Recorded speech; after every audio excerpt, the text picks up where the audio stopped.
Sally, Nellie, and Kelly are hanging out at the beach. They play volleyball and have a lot of fun. But then their ball flies away into the bushes.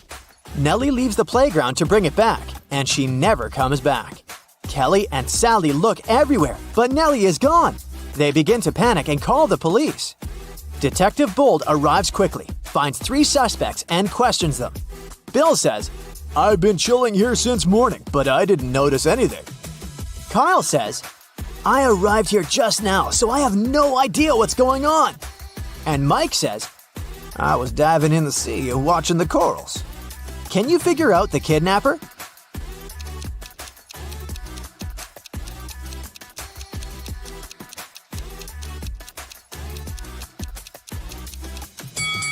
It's Kyle. He's wearing the same cap as Nellie. It seems too small for his head. That's because Kyle kidnapped Nellie and stole her cap. Sally returns to the apartment building where she lives. Wow, there's a basket with a cute little kitten on her porch. Sally takes 2 pictures to send them to her friends. Can you spot 3 differences between them?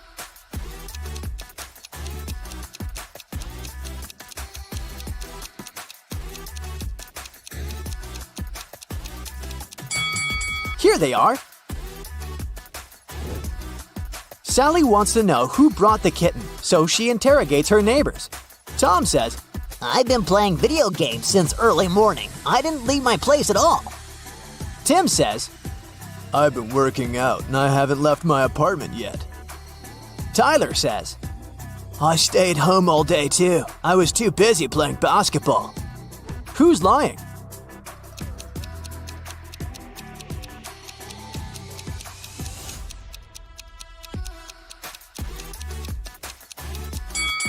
Tyler. He's playing with a soccer ball, not a basketball.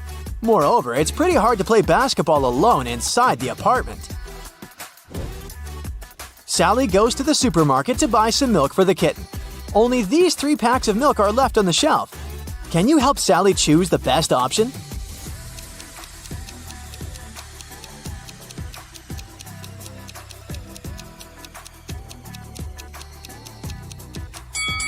The second milk expired 2 centuries ago, and the third milk carton is bloated, which means that it has already turned sour. Therefore, Sally should grab the first milk. Sally has been working as a cab driver for several years. One day, a police officer finds Sally unconscious in her car. Someone attacked her and stained the car with glue. The officer checks Sally's app account. Sally had quarrels with 3 clients recently, so he interrogates them. Rob says, "I took a cab to the university. When we arrived, Sally asked me to pay extra money for parking, and we had a brief quarrel, but I wouldn't put my future career at risk for a couple of dollars." Karen says, "Yesterday, I received an emergency call. My husband got to the hospital, so I needed to get there as soon as possible. But Sally was driving very slowly. That's why we had a quarrel." And Mrs. Green says, "I was returning home from the supermarket after grocery shopping. Sally asked for extra money for helping me with the bags. I didn't like it." After hearing their stories, the officer knows for sure who's guilty. What about you?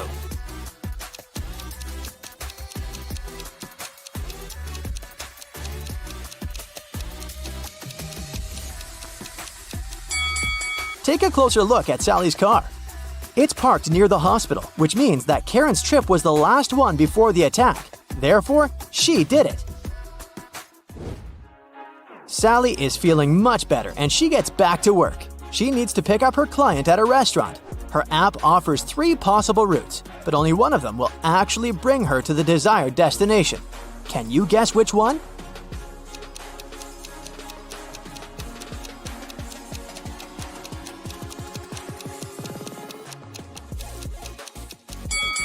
Sally should choose the second route. Sally parks her car near the restaurant and faces the following scene. One of these ladies has a ghost mother. Can you guess who?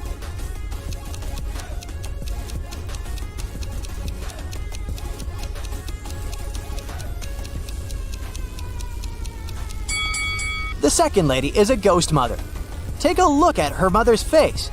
She's even younger than her daughter, which means that time has stopped for her a long time ago. Moreover, she leans over a candle without any fear of an open flame. Sally wants to visit her boyfriend Ken at his office, but the front door is locked. Can you help Sally figure out the 5-digit code?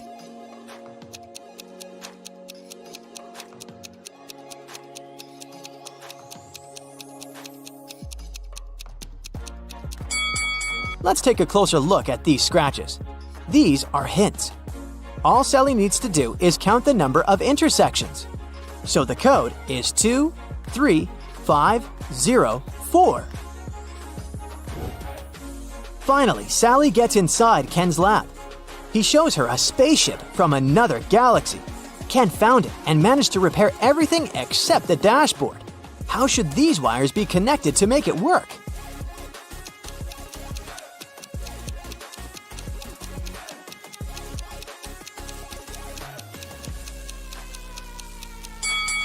Here, we see unfamiliar symbols from another galaxy. Our task is to determine which word each symbol corresponds to. These dots are put in the same places as the tails of some letters. This way, we can find a match for each word and connect the wires. Suddenly, Sally gets sick. She has a headache and a sore throat.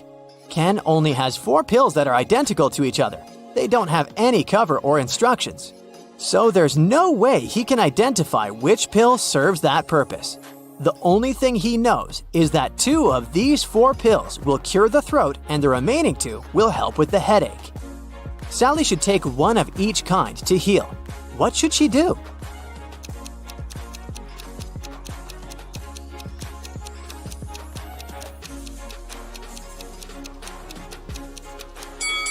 The only solution available is to cut each pill in half, and then take 1/2 from each of the 4 pills. This way, she'll definitely have 1 pill of each kind. Ken offers Sally to live together. They begin to look for a new apartment and arrange 3 meetings with landlords. Each tells a story about their property. Mrs. Gray says, I inherited this amazing apartment from my sister, but now I want to rent it for the long term because I'm moving to a farm with my husband. Oliver says, I've been living in this property for 5 years, and it's in perfect condition. But now I'm moving abroad for work. So I'd like to find good tenants who will take care of it. And Rose says, This apartment belongs to my mother-in-law. She lives in Europe and asked me to find new tenants. Only one of these landlords is trustworthy. Can you guess who?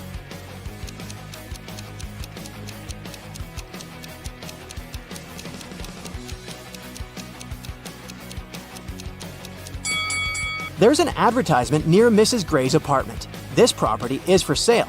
Therefore, she probably lied about the long-term lease. And now, let's take a closer look at Oliver's ceiling. It's leaking. Therefore, his apartment is not in perfect condition. Liar! Sally's kitten ran away. She's been looking for her pet all day long.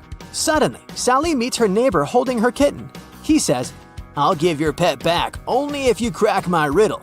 I'm the last thing you take off when you go to bed. What am I?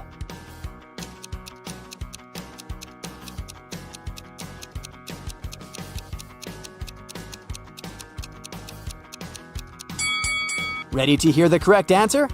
I'm your feet, and you take them off the floor.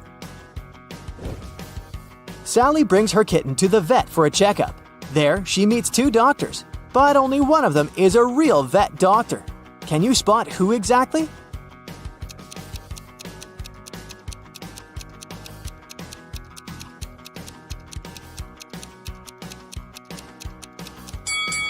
Real doctors usually wear gloves at work, but the guy on the left doesn't wear any, although he's holding a dog.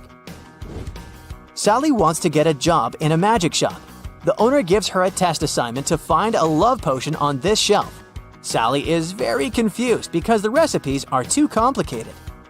Luckily, Sally's possible future coworker, Glenda, agrees to give Sally a hint. She provides her with a bunch of recipes, and now Sally needs to figure out the correct one by herself. She only knows that a love potion should contain these 5 ingredients. Can you help her find the right bottle?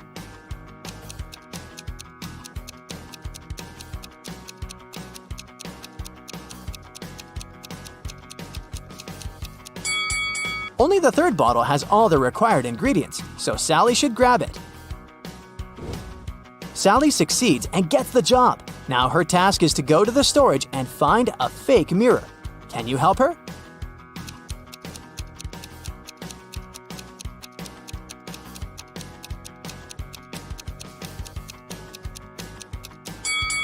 Only the second mirror shows the correct reflection, so the remaining two are fake. Sally and Glenda get hungry and order some food. Their meals are almost identical, but in fact, they have 3 differences. Can you spot them?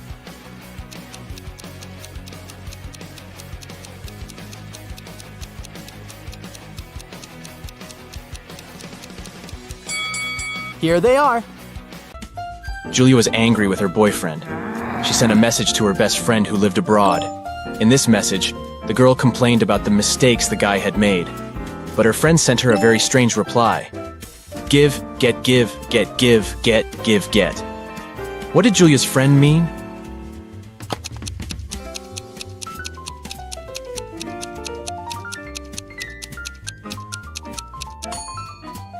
She wanted to say that Julia should forgive and forget. Gemma was a mermaid living in the Pacific Ocean. One day she was swimming near the surface when she spotted 2 handsome guys. Both of them seemed to be in trouble. Look at them attentively and try to figure out who Gemma should save first.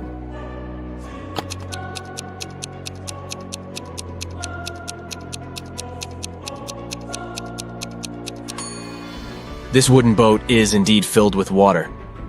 But it's still okay, and the guy inside can scoop this water out. But this guy's inflatable boat is damaged. He will soon find himself in the water, and this shark will be all too happy to snack on him. He needs Gemma's help urgently.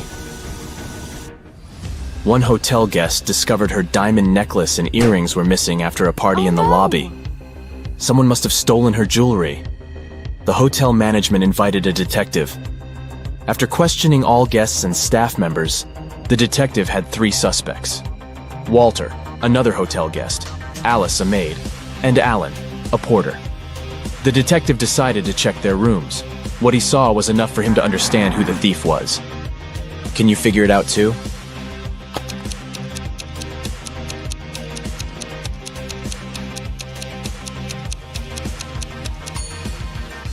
It's Alice.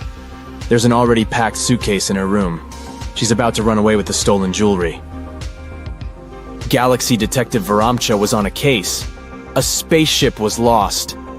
Her partner, Galaxy Junior Detective Brightbulb, gave her a piece of paper. It was the location of the spaceship. This is what the slip had scribbled on it. Juice, umbrella, potato, ice, tomato, elephant, rice.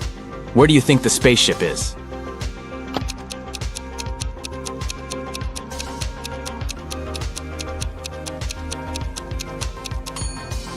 Right, it's on Jupiter. You just need to pay attention to the first letters of these words. Look at these girls. It seems to be a tough competition. But guess what? One of these girls is cheating. Can you figure out who it is?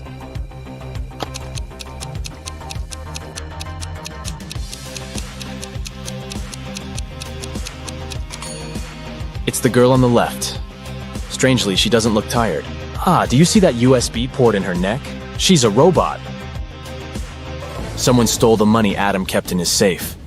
After watching the security footage, the police figured out that it had happened at midnight. They questioned 3 suspects. Julia said she'd gone to bed at 10 p.m. and fallen asleep right away. Parker told the detective he'd been watching TV from 11:45 p.m. to 1 a.m. And Aiden said he'd been with his friends, playing computer games all night. The police arrested the thief. Who was it?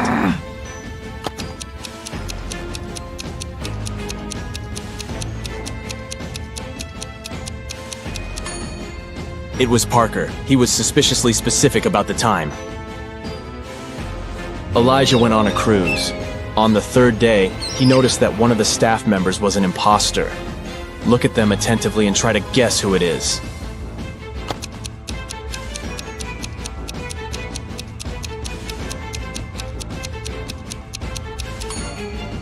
This waitress is actually hiding a police badge under her floral garland. She must be undercover. Samantha needed to check something online, but her phone's battery was flat. She grabbed her brother's device, but it was password protected. Suddenly, a hint appeared on the screen. While I am in the air, I am not in oxygen. I am also in water, but not in hydrogen. I am necessary for all animals, but you won't find me in a zoo. Look in all brains, and you'll find me there too. Can you figure out the password?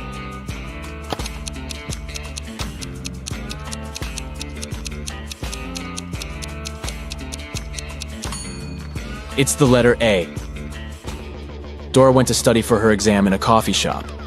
She ordered some tea with milk, opened her laptop, and started working. At one point, she went to the bathroom. When she returned, her laptop wouldn't switch on and her cup was empty. Someone had spilled the tea on her computer, causing it to crash. Dora called the manager and told him what had happened. They came up with 3 suspects. The barista said he had been extremely busy and hadn't seen anything. The supervisor said he was sorry the milk tea had spilled on the computer. He also promised to check if the insurance would cover the cost. The second barista was also sorry about her milk tea damaging the computer. He offered Dora to make her another cup while they were waiting for the police to arrive. The manager immediately understood who had ruined Dora's laptop. Have you figured it out?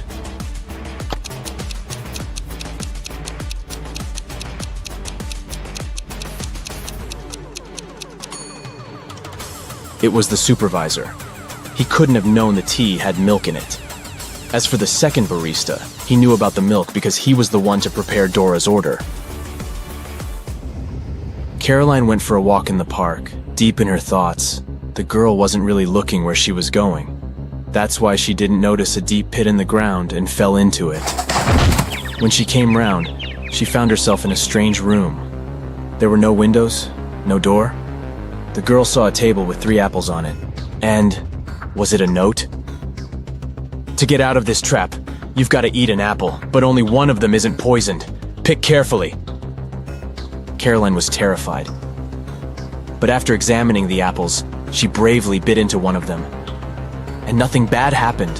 Which apple did she choose?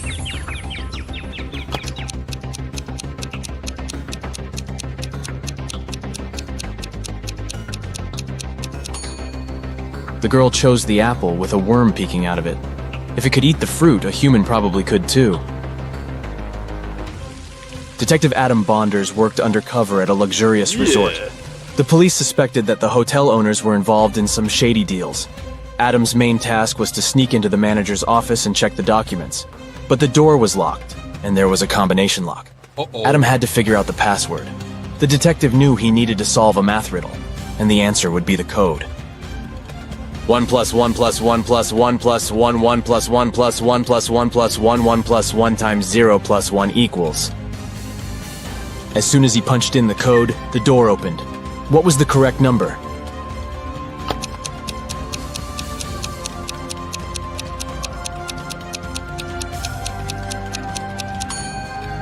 It's 30.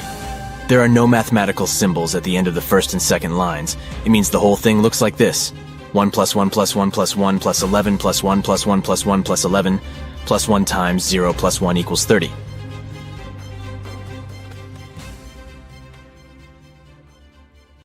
Uh-oh, Brandon has missed too many lectures, and now the guy has problems with his professor.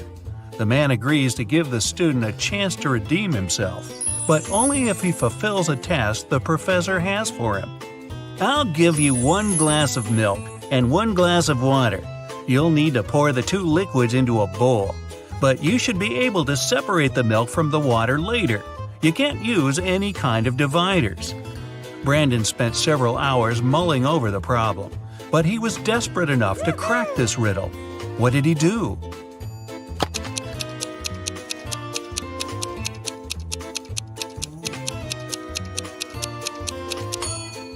He poured all the water into a bowl and froze it.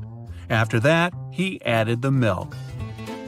One morning, Melissa saw that some money was missing from the wallet she had left on the table the night before.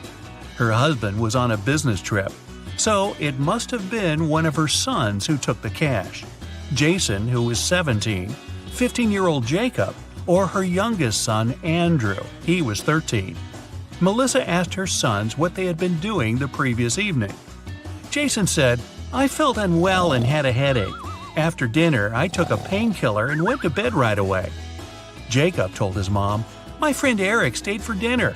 After that, I gave him a lift home." And Andrew reminded Melissa he had had his basketball training. The woman immediately understood who had taken the money. Can you figure it out as well?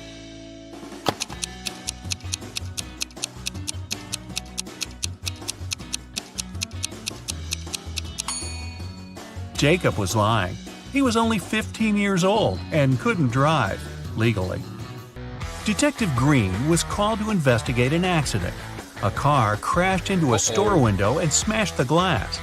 There are two suspects. Both of them deny causing the accident. Detective Green doesn't need much time to figure out who the culprit is. Do you know it too?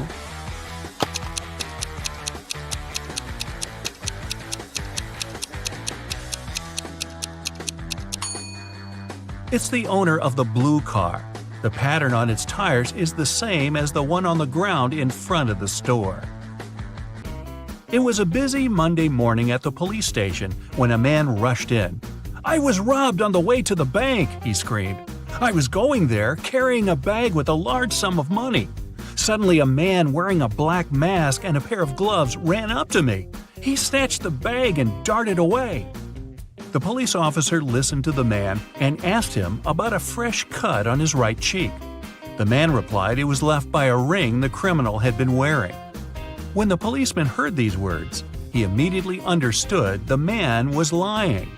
How did he realize that?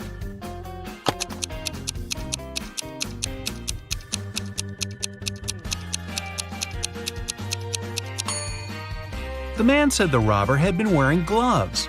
Then how could the ring scratch his cheek? You lose your friends in a crowd. You spend half an hour looking for them, and finally, here they are. What is the first thing you do as soon as you see them?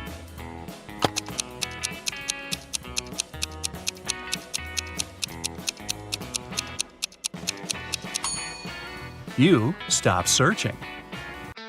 Look at these two women and the teenager sitting on the floor. He seems to be absorbed in his smartphone. Can you figure out which woman is his mother?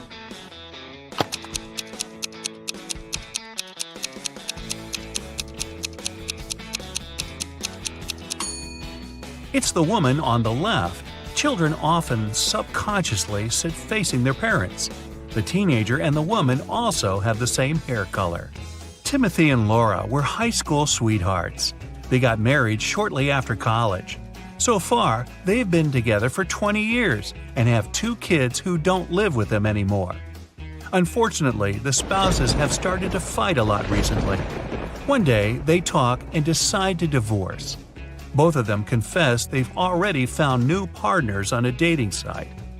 Timothy says he's happy to have lots of common interests with his internet girlfriend, and Laura boasts that her new boyfriend understands her perfectly.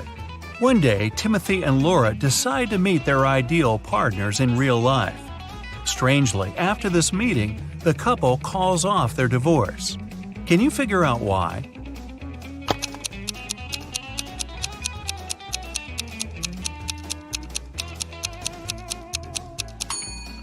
Timothy and Laura found out they were having an online relationship with each other. An old man decided to leave all the money he's been saving for his entire life to one of his 3 sons. But he couldn't choose which one should get the money. That's why the man gave each of them 1 coin. He asked his sons to buy something that would fill the largest room in their house. The oldest son bought some raw cotton, but it wasn't enough to fill the whole room.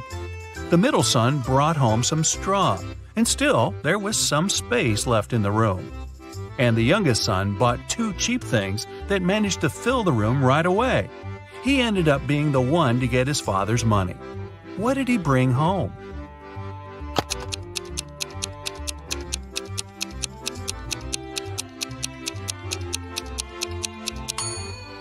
The youngest son bought a box of matches and a candle.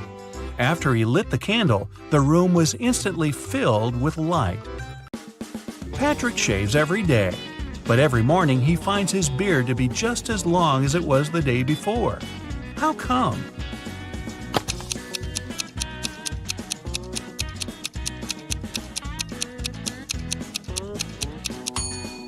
Patrick is a barber. He shaves other people. Amanda was 21 on her last birthday, but she's going to be 23 on her next one. How is it possible?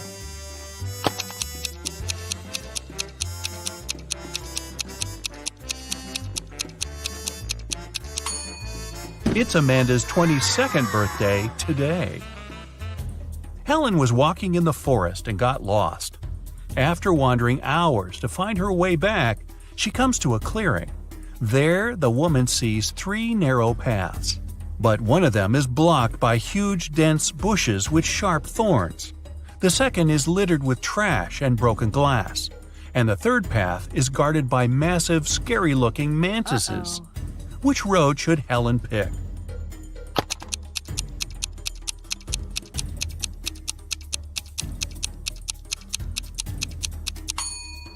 The woman should choose the third path. Mantises might look terrifying, but they're totally harmless. A mad scientist caught Kevin and locked him in a small room. There were no windows and the door was locked, but there was a note on the table. It was from the scientist.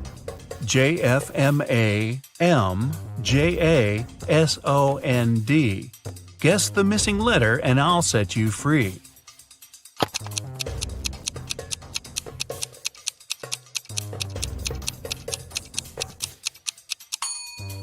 In 10 minutes, Kevin was already running away from the strange place. He managed to figure out that the missing letter was J. Those were the first letters of the months of the year, from January to December, and the 6th letter, J, stood for June. Can you figure out what this rebus puzzle means?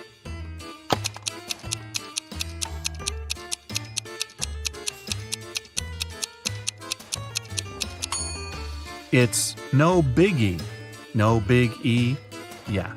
It's a fruit, it's tasty and sweet, and can give you a lot of energy.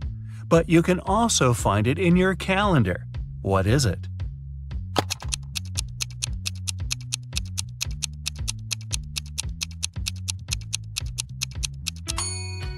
It's a date. Anna asked her colleague Daniel to give her a lift to the college where her daughter studied. She promised the girl to take her shopping that day. On their way there, Anna got an idea. How about a bet? I'll prepare one of your reports for you if you manage to figure out which girl is my daughter. Daniel was up for the challenge. When they arrived at the college, they saw 3 girls waiting at the gates. Daniel was confused. They all looked similar. Can you figure out who Anna's daughter is?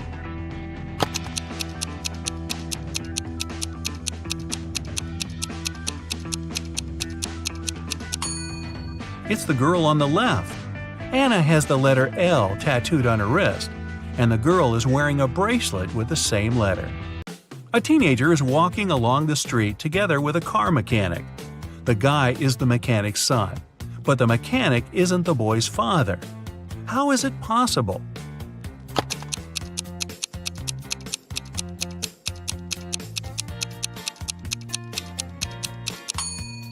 The car mechanic is the guy's mother. 2 cars, silver and white, are moving along the same highway. The silver car is traveling at a speed that's twice higher than that of the white car. They both started at the same time, and still, after some time on the road, the 2 cars come across each other. How is it possible?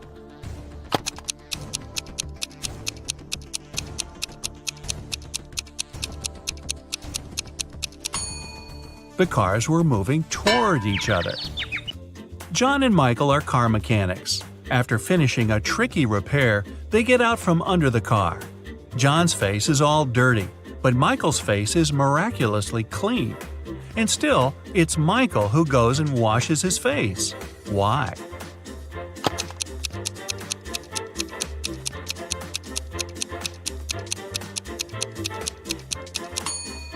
Michael looked at his colleague and thought his face was dirty too. But when John saw Michael, whose face was spotless, he concluded he was just as clean. When do you keep moving when you see red, but stop once it's green?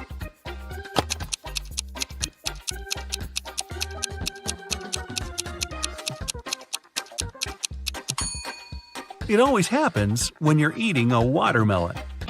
Who is the only brother-in-law of your mother's brother?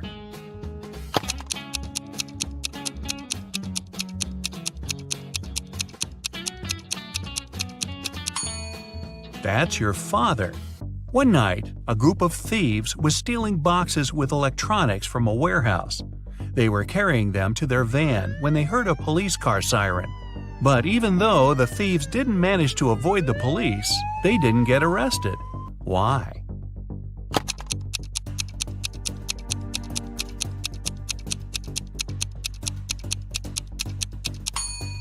They started to carry the boxes back to the warehouse, and the police thought it was a late-night delivery. Ooh, that's kind of smart.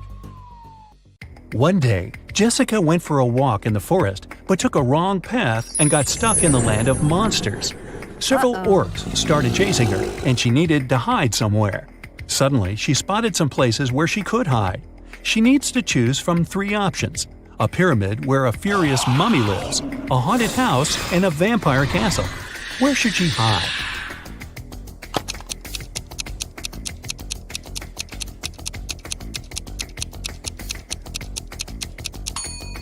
Jessica should choose the castle because it's daytime and the vampire will be asleep.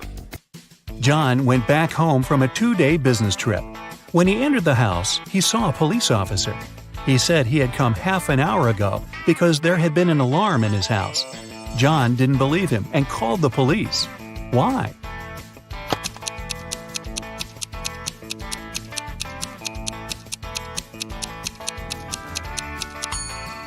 When John was driving up to his house, there was no other car outside. If the police officer had been real, there would have been another car parked nearby.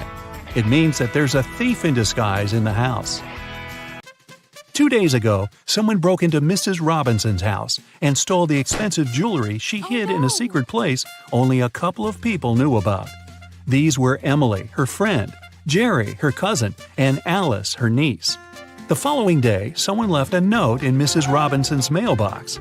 It said, "It was D+1, L+1, J-1, K+1, Z-1. Who stole the jewelry?"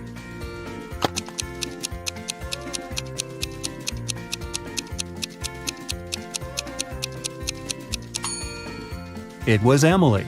D+1 stands for the letter that follows D, which is E. L+1 stands for M. J+1 stands for the preceding letter, which is I. K+1 stands for L, and Z-1 means Y. Jack works in a hat store. A hat there costs $10. A customer liked the hat and wanted to buy it. He handed a $20 bill to Jack. Jack didn't have the change, so he asked another shop assistant, Mary, to go and make change in a nearby store. Mary went back and brought 3 bills, a $10 bill and 2 $5 bills. Jack handed the change to the customer. Sometime later, the shop assistant from the nearby store, Ellen, came to the hat store and said the money Mary had given her was fake and insisted on giving her the money back. Jack had to return the money to Ellen. How much money did Jack lose, including the price of the hat?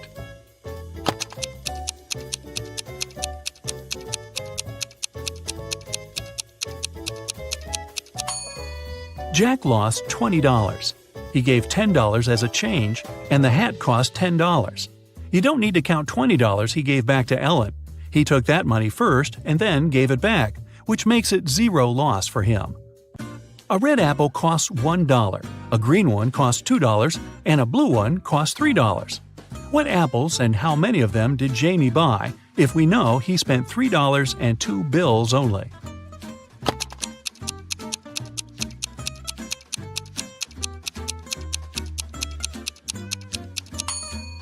Jamie bought a green and a red one. He paid a $1 bill for the red one and a $2 bill for the green one. Yeah, he could have grabbed the blue one and given the same 2 bills, but have you ever seen blue apples? Harry loves different kinds of bets. Every time he meets his friends, he has a new one. Last weekend, he suggested a challenge.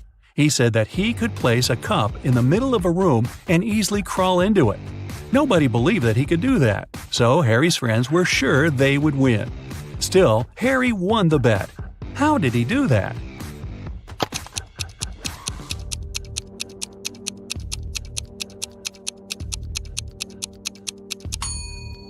He said he could place a cup in a room and crawl into it. He didn't mention whether it was a cup or a room, though. So he crawled into a room and won the bet. Anna left a shopping list for her husband, Jeff. There were only 2 items, but she decided to prank Jeff a bit. So she didn't write exactly what he needed to buy, but wrote 2 riddles. The first item in her list was full of holes, but still could hold water. And the second item had 4 fingers and a thumb, but it wasn't alive. What was Jeff supposed to buy?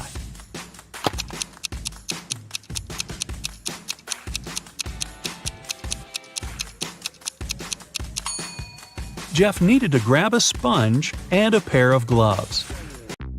Andrew went hiking to the mountains, but all of a sudden, an earthquake started. He fell through a narrow tunnel into a large pit where zombies live. Luckily, Andrew has 3 different elixirs that could help him. The first elixir can make him grow in size, the second elixir can make him fly, and the third elixir can make him invisible. He only can drink 1 elixir. Which one should he choose?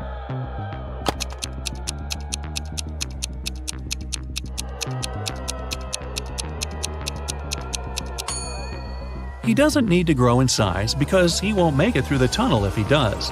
The zombies living in the pit can hear and smell, so they'll find him even if he's invisible. He should choose the ability to fly. It'll help him get back. A notorious bad guy caught William, a wealthy businessman, and locked him in a room. "I won't let you out until you double the money I leave for you." And the criminal put $3,000 on the table.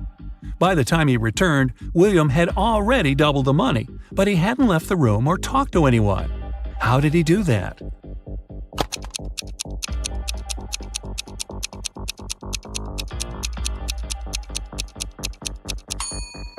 He put the money in front of the mirror. 2 friends, Eric and Angus, decided to play.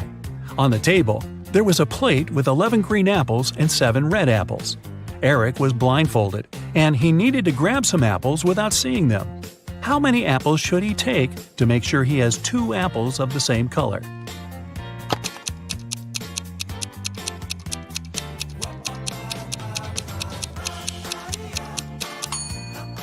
The total quantity of apples on the plate doesn't matter.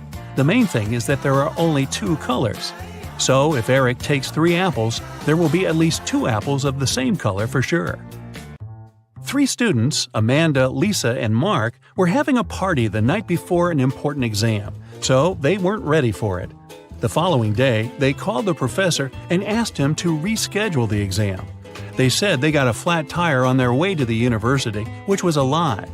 The professor agreed to reschedule the exam, but he said that if he finds out they were lying, all of them will get an F. The students agreed. Some days later, when Amanda, Lisa, and Mark came to the university to pass the exam, the professor gave them an exam sheet with 1 question only. The students were sitting far away from each other so that they couldn't cheat. When the professor collected the sheets, all the students got an F. What question was it?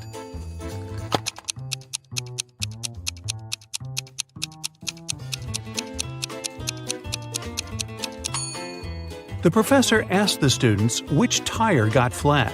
They weren't ready for it, and all of them had different answers. Ashley invited friends and cooked a delicious dinner. When everybody was at the table, she suddenly realized one of her friends didn't like the meal. Who was it?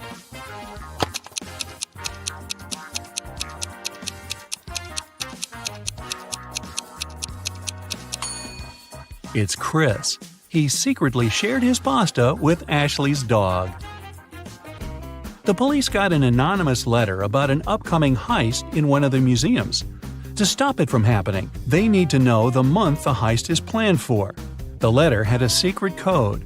The police couldn't crack it, so they brought it to the detective. What month is the heist planned for?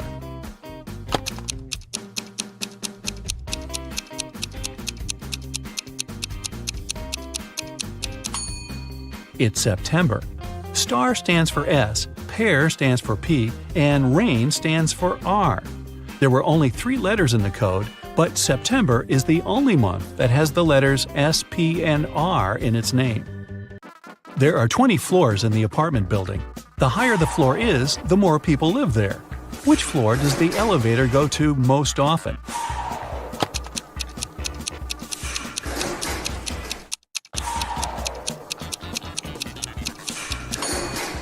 It's the first floor. The residents of all floors go down to the first floor. The other day, Mary was rummaging around her grandmother's attic when she accidentally stumbled upon 5 short chains, each made of 4 silver links. She thought it would be great if she combined them all into one big chain of 20 links. When she went back to town, she brought those tiny chains to a jeweler. He told her it would cost her $5 for every silver link that he would have to break and then reseal. How much will the chain cost?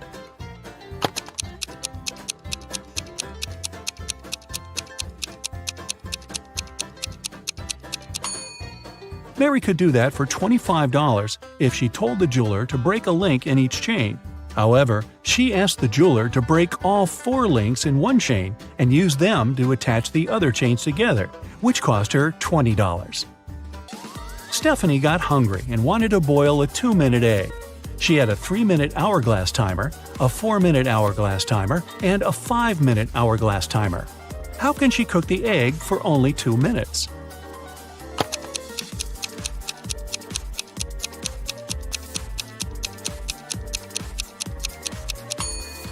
When Stephanie sees the water boiling, she should turn the 3-minute timer and the 5-minute timer over.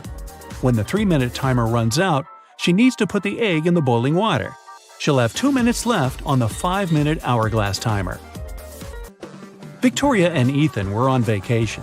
One day, Victoria told Ethan she couldn't go to the beach with him because she was feeling unwell. When Ethan came back to the room to grab his wallet, Victoria was gone. He found her by the pool and asked, "Are you alone here?" She nodded, but Ethan immediately realized she was lying. How?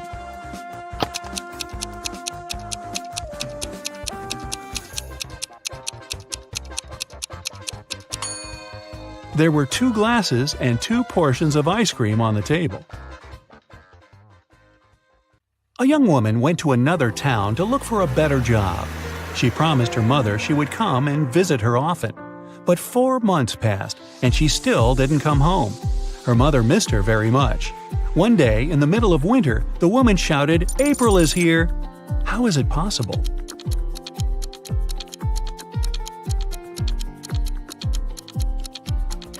April was her daughter's name. She finally came to visit her family. It's usually under you. Take away its first letter, and it'll be above you. Take away its first 2 letters, and you won't see it. What is it?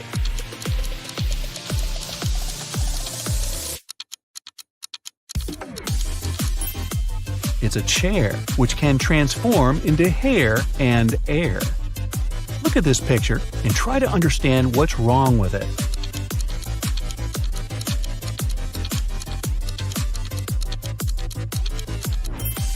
Why would this young lady put a pair of boots on the table and a saw in the fridge? How about this image? Does anything strike you as odd?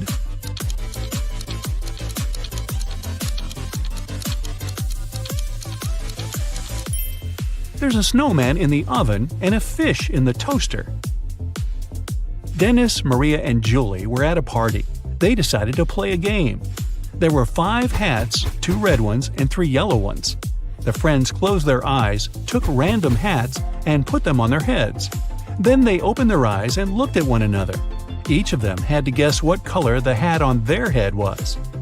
Dennis and Julie said they didn't know, but Maria exclaimed that she knew the color of her hat. What color was it?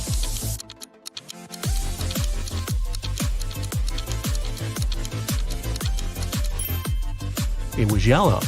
Maria saw that Dennis and Julie were wearing red hats, and she knew there were only 2 of those. You can't share it until you take it. What is it?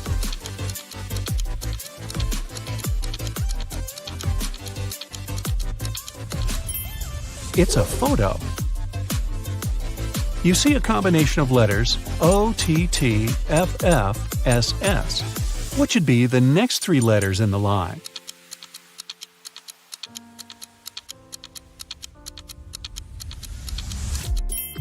They should be ENT. These are the first letters of the names of the numbers from 1 to 10. Michael was walking along the street when a sealed envelope landed near his feet. The guy picked it up. Inside, there was a key and a note. It said, "Help, 323." Michael entered the building. Soon, he found a door number 323 and used the key to open it. He saw a man near the open window. He was gagged and tied to a chair. Once free, the man exclaimed, "Two men broke into my office, tied me up, and took all the money from my safe.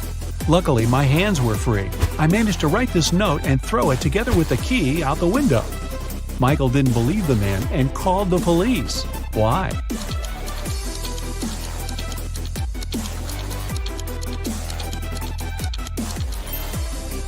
The envelope was sealed. How could the man do it if he was gagged? It can never be thrown, but it can be caught. People are always looking for ways to lose it. What is it?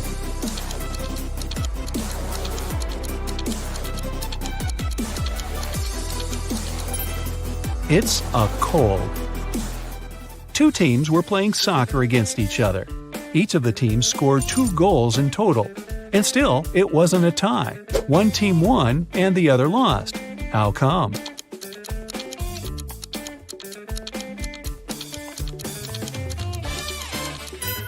One of the teams scored an own goal. Young but very popular blogger Eric wrote his first book. It was a huge success. The guy was preparing for his first book signing. He was very excited and nervous, so he took a break to steady his nerves in a quiet corner. But even at 6 p.m., when the meeting was supposed to start, Eric was nowhere to be seen. In 10 minutes, a security guard found him lying on the floor in the bathroom. Someone had hit the writer on the head. The police had 3 suspects. Angela, his agent, said she had been solving some urgent organizational issues. Frank, one of the fans, said he had been a great lover of Eric's books for years. He wouldn't do anything to harm the writer. And Patrick, the security guard, said he had been doing his job, keeping the fans away from the entrance. Who hit Eric?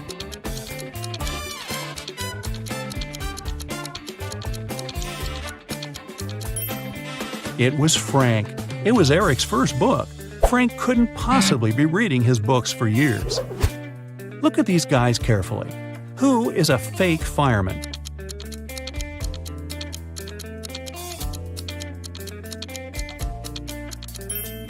It's the guy on the right. He's not wearing a helmet and doesn't have a special bag. Plus, his pants aren't part of the uniform. You have 3 empty cups and 10 sugar cubes. You need to distribute these sugar cubes between the cups so that each of them contains an odd number of cubes.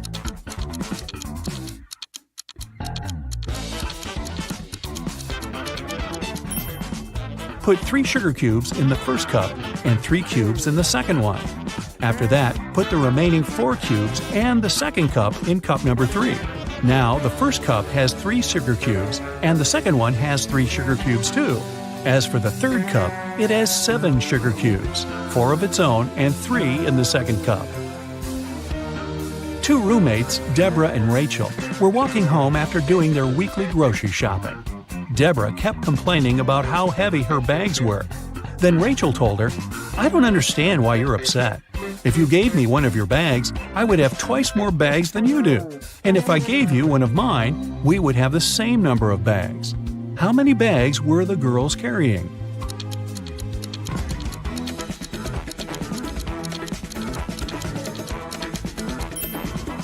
Rachel had 7 bags, while Deborah was only carrying 5 bags. Kai gets a new job as a lab assistant. He arrives at work early in the morning. Bad news! All capsules with their robots have opened, and now the robots are crushing the lab. Kai runs to the control panel, but unfortunately, the previous employee left a hot mess. All the wires are tangled. Which button should Kai press?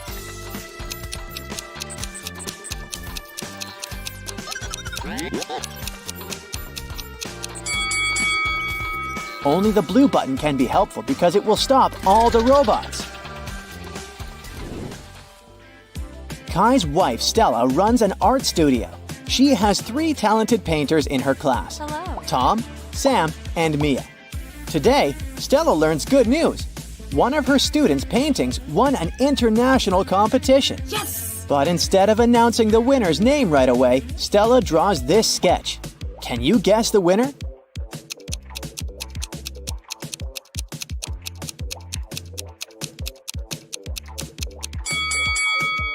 Stella encoded a hint in her sketch. If we take the first letters of these 3 words, we'll get the name Sam. Kai and Stella reunite to go to sleep. A loud sound wakes them up in the middle of the night. They hide under their blankets. After a while, they dare to look out and see a werewolf. Kai soon realizes that the monster isn't real. How did he know?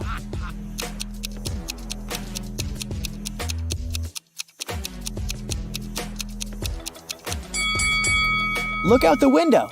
It's not a full moon today. Oh. Kai arrives at the lab and finds out that his boss, Richard, had been attacked. Richard was working on a very important chemical project with 3 assistants, Agnes, Allison, and Amelia. Police officers examine the crime scene and discover a spoon in the hand of the unconscious scientist. Why would Richard hold a silver spoon? Soon, Kai cracks this hint, and the officers arrest the criminal. How did they know?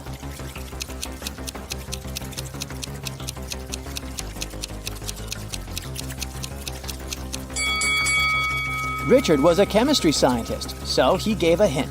Ag is the chemical symbol for silver. The scientist was pointing at Agnes. Kai enters an abandoned part of the lab. This place is infested with rats. Can you figure out where the rat is hiding?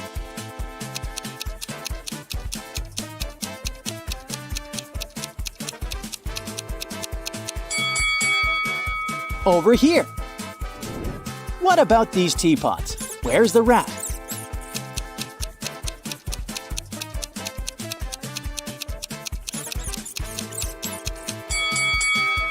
Hello.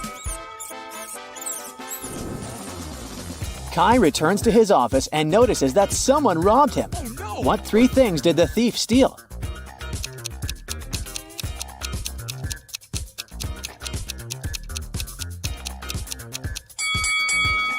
Here they are. Kai wants to know who robbed his office. He questions 3 suspects. Amelia says that she went to the library to grab a book. Allison says that she went to wash her hands before lunch. And Oliver says he went to the gym for his daily workout. Who's lying?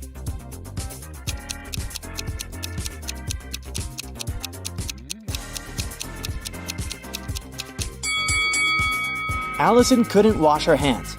Take a look at the announcement. There's no water in the lab today. After work, Kai takes a walk in the park. This elderly lady lost her husband. Oh my lord. Can you find him among these guys?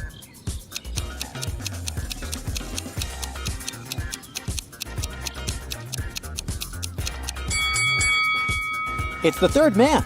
They have identical stickers from Paris on their bags, so they probably traveled together.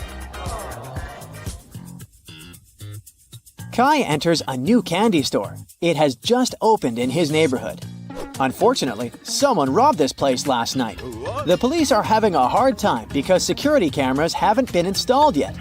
They find 3 main suspects living in this area. All 3 have recently been released from prison.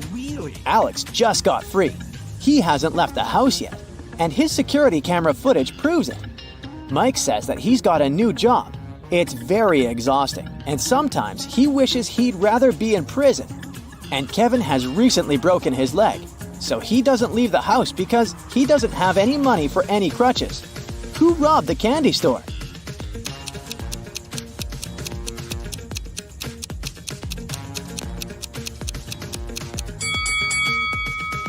Alex! He's all covered in soot. Take a look at his fireplace. He climbed out through it. On the weekend, Kai comes to a big family dinner at his relative's house. He takes a lot of pictures. One of these photos shows a mother and daughter, and the other photo shows a stepmother and stepdaughter. Can you guess who is who?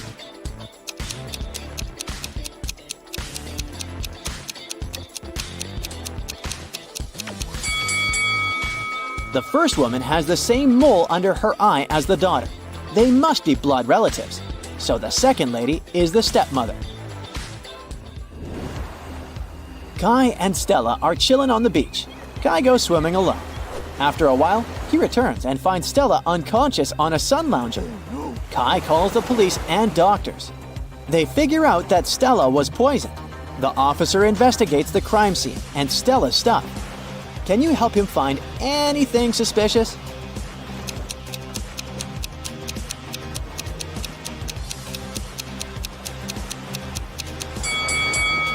Take a look at her glass. There are pills in her cocktail. The detective immediately takes fingerprints from Stella's glass. Can you help find the main suspect?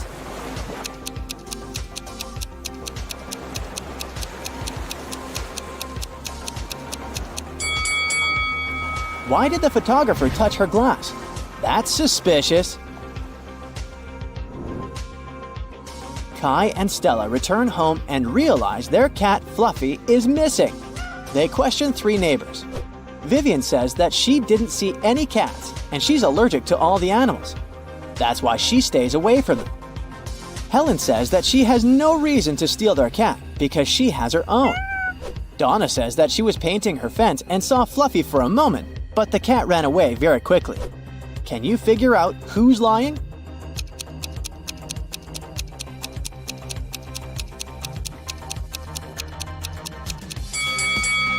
Donna mentioned that she painted her fence, but does it look freshly painted? Busted! Kai is meeting his brother Frank. One of these ladies is Frank's girlfriend. Can you guess who?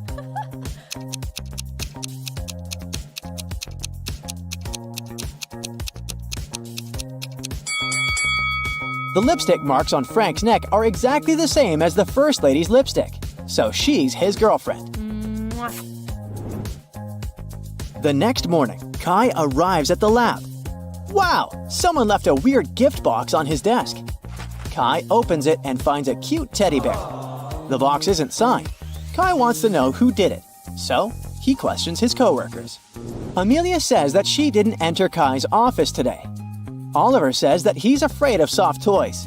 And the janitor says that he entered Kai's room in the morning to vacuum clean it. He didn't see any gift boxes. Who's lying?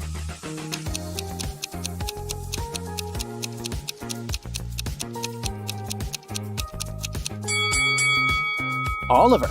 Take a look at his own desk. There's a couple of soft toys there, so his story is fake. Kai goes shopping and buys 2 items. A hat and a scarf cost $110. The hat is $100 more expensive than the scarf. How much does the scarf cost?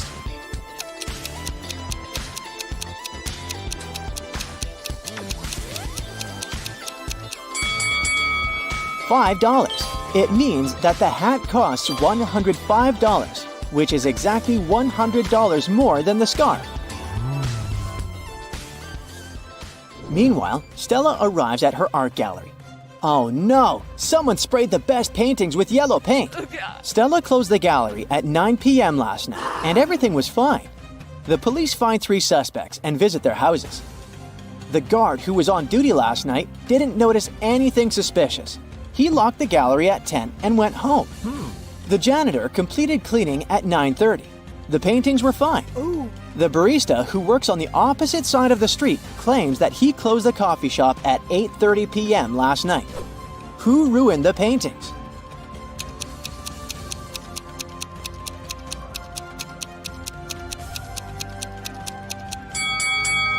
Take a closer look at the guard's trash bin.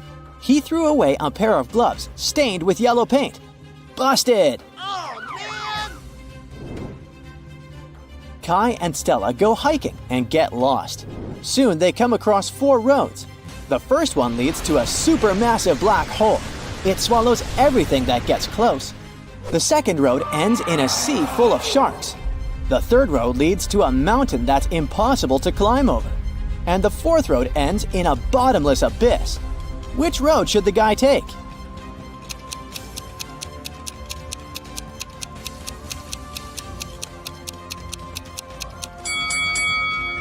They should choose the third road.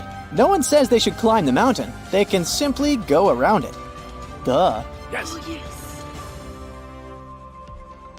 Stella and Kai keep on hiking.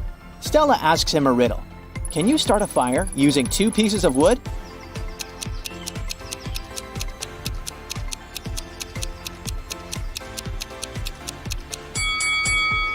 Yes, make sure one of them is a matchstick. The next day, Stella and Kai are driving through the city in 2 separate cars. They both started their journey at the same time. Kai's green car is moving at a speed of 30 miles per hour. Meanwhile, Stella's yellow car is moving at the speed of 50 miles per hour. At one point, the green car comes across the yellow car. How is it possible?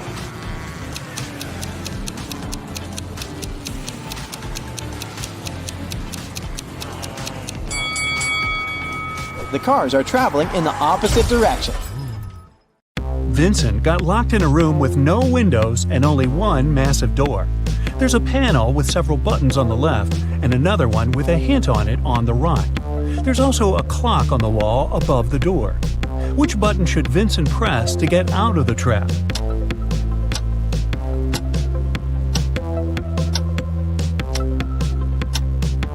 The green triangle. The numbers on the panel represent hours.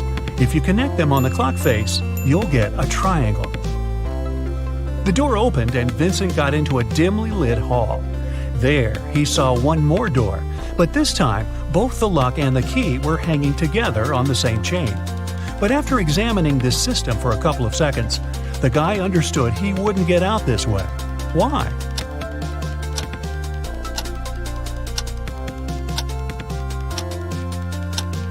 The key has a different pattern. It won't fit in the lock. Vincent needs to look for another way to escape. Then Vincent notices a table standing in a dark corner.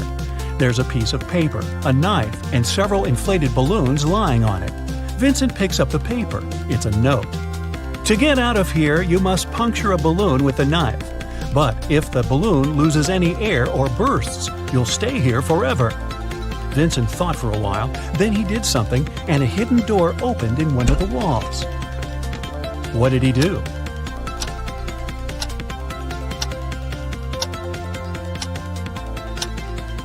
He let the air out of one of the balloons. After that, he easily punctured it with a knife. Detective Marcus and another passerby became witnesses of a car accident. A man, hit by a minivan, was lying on the ground, unconscious. Marcus rushed to the nearest cafe to call an ambulance. When he got back, the passerby told him the man had turned onto his back but hadn't come to his senses. After looking at the scene for a couple of seconds, the detective said, "You'd better return everything you've taken from this man." Why did he say so?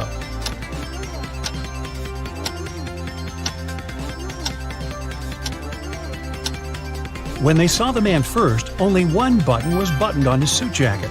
But now it's already 2 buttons. The passerby must have opened his jacket to look for the wallet and then buttoned it up incorrectly. Look at this picture and try to figure out who is an alien in disguise.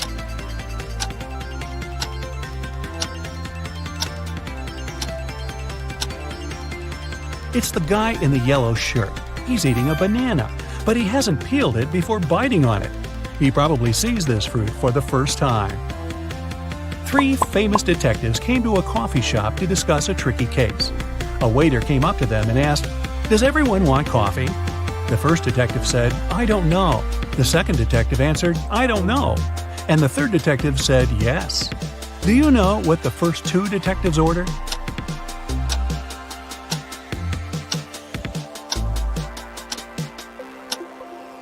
All the detectives ordered coffee.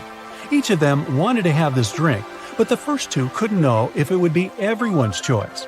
If the first 2 detectives hadn't wanted coffee, they'd have simply said no. So, when the third detective heard the replies of his colleagues, he figured out both of them wanted coffee. And since he was also going to take a cup, he said yes. Ralph, Willie, Amber, and Grace are in a museum room. Someone stole a priceless exhibit from this room several hours ago. Ralph, Willie, and Amber claim they have nothing to do with the crime, but the detective doesn't believe them. They all get arrested and taken to the police station. Only Grace, who hasn't answered the question, is free to go. Why?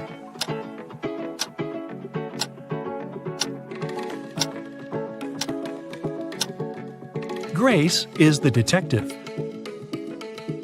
Janice was having her morning coffee in a cafe when she heard a car screeching to a halt, then loud shouting. She ran there and saw a man with his bicycle on the ground and a car standing nearby. The cyclist didn't look hurt, and Janice helped him to get up. The car driver came up to them too. The cyclist pointed at the man. "He made me crash by hitting my bike with his car." But the driver said, "I saw him losing control of his bike in the mirror. Then he fell to the ground, and I stopped the car to go check on him."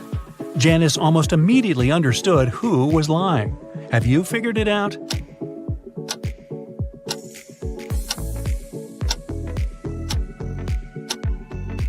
The car doesn't have side mirrors. There are also lots of things in the back seat. They block the view of the road. So the driver couldn't have seen anything in his rearview mirror either. He's lying. One wealthy businessman was famous for always wearing a white hat. But one day, he came to his office with a bunch of fruit on his head. His employees were shocked, but they didn't dare to question the man. The situation repeated the next day. On the third day, the businessman's secretary plucked up all his courage and asked what was going on. The man answered, "That's because I lost a bet. I haven't fulfilled it yet, but I'll do it today. There's no need to order lunch for me." What did the businessman have to do to fulfill the bet?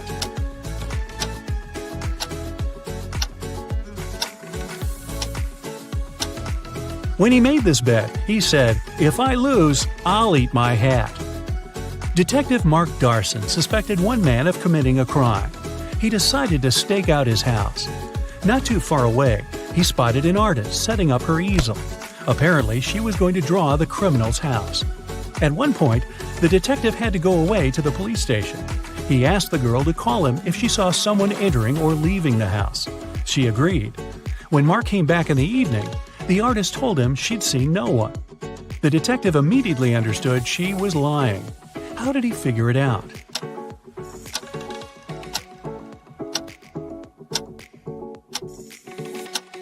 When he was leaving, all the windows in the house were closed. But in the picture the girl drew, the windows are open. It means someone was inside while Mark was away. Take a look at this picture and try to understand which guy is Ben.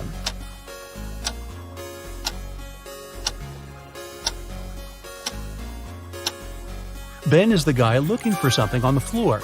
He's the only one not wearing his shoes. That's because they're still in his locker. You've got a sack filled with coffee beans.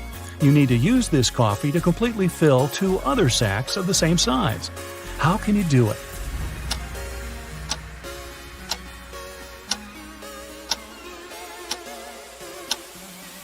Put one empty sack into the other and fill them with coffee. A large sum of money was stolen from Mr. Green's safe. The police suspect Alan, but Alan says, "I don't know anything about safes or about how to open them. I'm a simple blacksmith." The detective doesn't believe him and asks Alan to prove it. He gives the guy one job-related task. If he copes with it, he's telling the truth. Alan gets 5 different chains. Each of them has 3 links. The detective asks the guy to make one chain out of these 5 pieces, but he can separate and combine only 3 links. In no time, Alan finished this task and was released. How did he do it?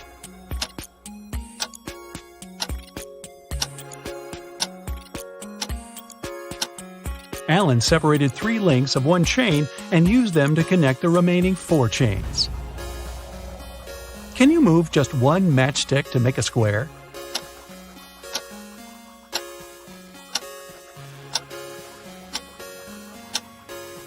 Pull this matchstick up a bit. Here's your perfect square. Mr. Bernard, a famous inventor, lived on the 6th floor of an apartment building. After long months of work, he finally created a time machine. He packed lots of food, water, and other necessary stuff and was ready to test his invention. He set the timer so that the machine took him 500 years back into the past. Mr. Bernard was about to press start when a thought came to his mind. He took the mechanism and carried it to his garage that was on the 1st floor. Why?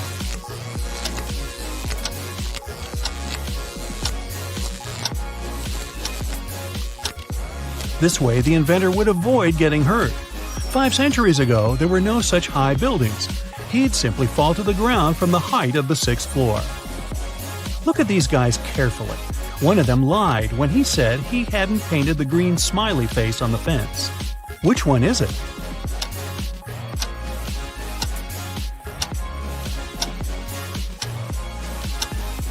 It's the guy on the left. Check out his left hand.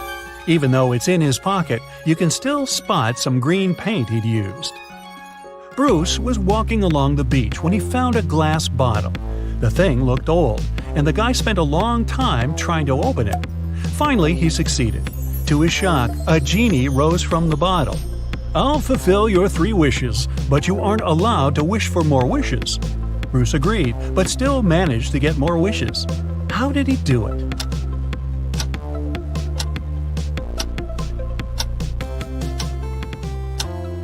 His first wish was that the genie allowed him to ask for more wishes. Several birds landed on trees, one bird for one tree. But in this case, one of them didn't have a tree of its own. Then they regrouped with 2 birds sitting on one tree. After this, one tree was left free. How many birds and trees are there?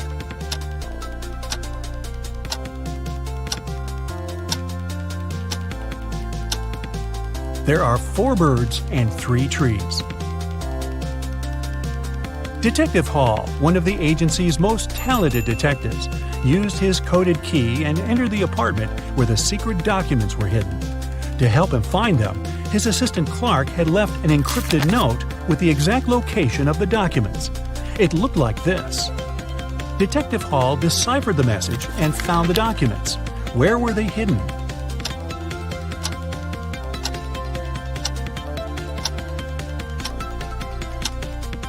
The note says, "Under the carpet in the studio." The detective just read it backwards and ignored the spaces between the words. Detective Brightbrain was sitting in his office when his phone rang. Richard Brooks, a jeweler, said he had just been robbed. Brightbrain arrived immediately at the boutique, and Mr. Brooks explained what happened. I spent the entire morning showing diamond rings to a gentleman in a gray suit. He was extremely polite and knew a lot about diamonds. When I looked down to grab the store's most expensive ring, I felt someone hit me on the head. I fell forward, and when I woke up, the guy was gone. Brightbrain didn't ask any more questions. Instead, he wrote a report saying Mr. Brooks wasn't robbed. He was actually faking the whole thing. Take a look at the scene. How did Brightbrain come to that conclusion?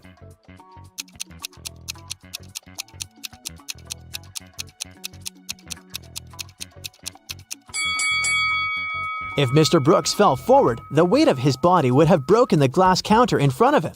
And look, there's not even a scratch. The next day, Brightbrain was driving to work when he got hit by a red Chevrolet. The guy got away pretty fast, but the detective managed to see the car's license plate began with 62. Back at the office, Brightbrain tracked down the possible owner of the vehicle, Mr. Neander. The detective arrived at Mr. Neander's house together with the police and immediately saw a red Chevrolet with a 62 license plate in the yard. But there weren't any signs of a collision. Brightbrain interrogated the subject, but Mr. Neander said, I swear it wasn't me. I haven't left the house in 2 days, and I can't use my car because I lost the keys a week ago. Brightbrain approached the vehicle and leaned on the hood of the car to peep inside. He immediately said, I know you're lying. How was Brightbrain so sure?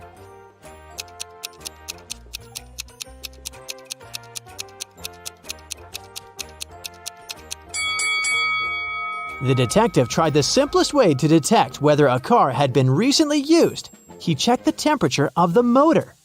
As the hood was still warm, this showed that Mr. Neander was lying. During the month of December, a gang of robbers was operating in Bentonville. They walked dressed up as Santa Claus and broke into houses through chimneys. They put valuable goods into their Santa bags and walked straight out the door. When the neighbors saw them, they thought they were the real Santa. Finally, the police caught the entire gang. However, one of them claimed he was the real Santa and shouldn't be convicted for crimes he didn't commit. Detective Brightbrain was called to handle the case because he had seen the real Santa once when he was still a little child. He recalled that Santa was medium height. He was wearing a coat with 6 buttons, and there was a pocket on the right. He also said that Santa's belt buckle was square. Take a look at the footage from the police station. Can you figure out who the real Santa is?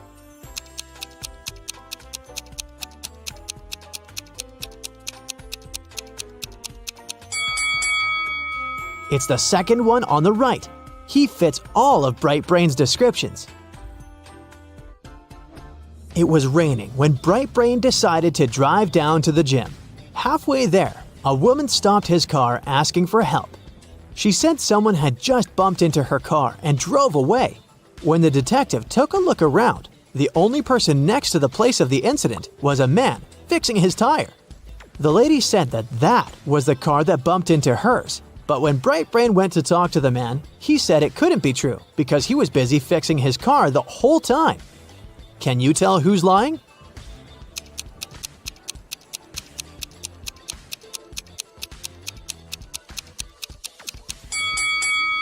It's the guy fixing his car.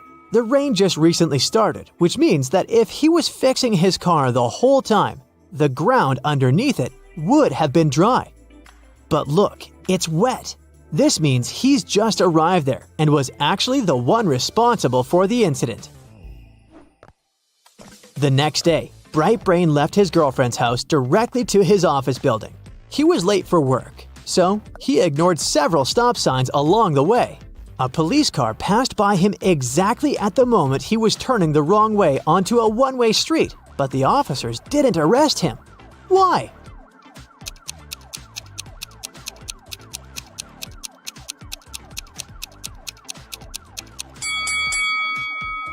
Because the detective was walking, not driving a car. Duh! Around 8 in the morning the next day, Detective Brightbrain was on his way to get coffee when he saw a robbery happen. A masked person ran off with a woman's wallet. The detective ran after the thief and saw him entering a coffee shop. When Brightbrain went inside, he searched for the thief but couldn't find them. The person had taken their mask off. He told the coffee shop owner that one of their clients was a thief, and the owner closed down the shop so that the detective could question the people there. The first person he interrogated was Allie. She said she had been in the coffee shop for the last 3 hours, working on her laptop. Brian said he had just come inside to get an espresso to go. Catherine said she had just started eating her breakfast and didn't see anything suspicious going on. Lastly, he interrogated John, the coffee shop owner. He said he opened the shop at 7 a.m. and hadn't left the place since then. Brightbrain knew immediately who had done it. Can you guess who it was?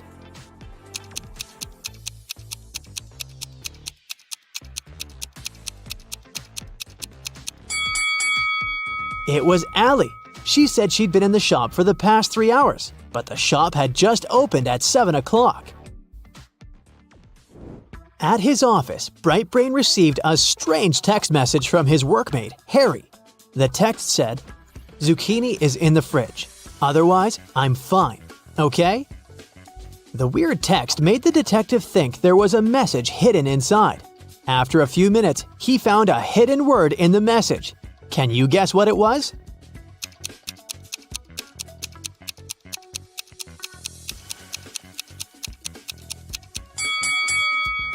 If you pay attention closely, the first letter of each line can be mixed together to form the word zoo. Quickly, Brightbrain grabbed his things and drove to the local zoo. He arrived at the zoo and immediately saw the entrance to a secret passageway. The passageway led him to a network of underground tunnels. At the entrance to the first tunnel, there were venomous rats. At the entrance to the second tunnel, there was an explosive about to go off in 5 minutes. And at the entrance to the last tunnel, there was toxic gas. Which tunnel should he choose?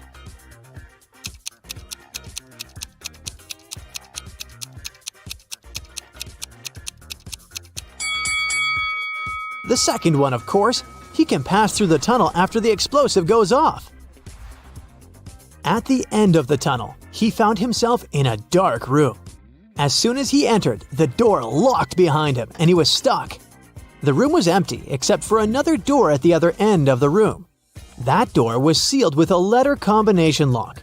There was a slip of paper with the following hint written on it: P plus 3, N minus 1, B minus 1, N plus 4, S plus 1.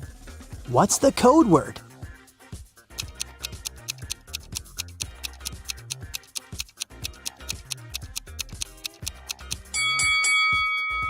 It took Bright Brain a while to figure it out, but he was able to crack the code. The code word was SMART. The key to this riddle was hidden in the alphabet. P plus its 3 following letters is S. N minus 1 letter is M, and so on. Phew, the door opened and led him to another room where he finally met Harry. Bright Brain untied his workmate and told him he was going to get them out of that situation. But when he looked around, he noticed they were standing at the bottom of a very deep well. Looking up, they could see the clear blue sky, but it looked like there was no way out. The detective felt soil falling onto their heads, and he feared they were going to be buried in mud. Luckily, in an hour, both men made it out of the well alive. How did they manage to get out?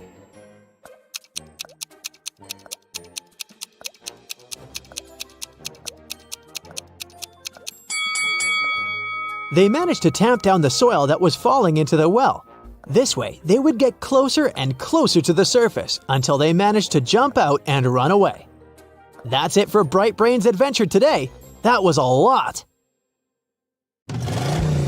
Hey, meet Callum, the world's best detective. You ready for a ride-along? Let's go. It was a rainy and gloomy day, and Detective Callum was having a snack in his office. Suddenly, a woman burst in and asked for help. She said she had hung her laundry outside to dry, then gone back in the house to watch some TV. When she went back out, her favorite dress was gone. She suspected her neighbor, Jane. She was always jealous of that dress. She even wanted Jane arrested. Detective Callum wasn't impressed. He said she had just made up the whole story. How did he know?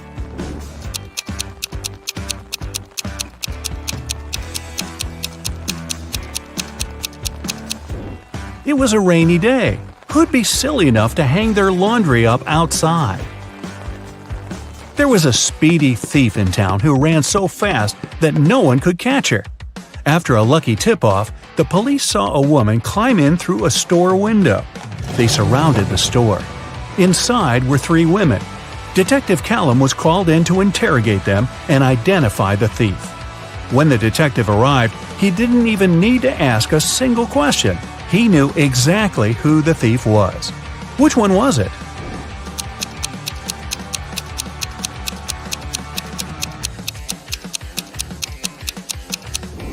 It was the third woman. These two are wearing heels. They wouldn't be able to run in those things. The third woman is wearing sneakers. A downtown bank was robbed. There were 2 criminals, but police could only catch one of them, Bill. Bill refused to say who his accomplice was, but the police had already rounded up 3 suspects: Harry, George, and Ben. They called up their trusty friend, Detective Callum. The detective only needed 5 seconds to crack the case. I'll give you 7.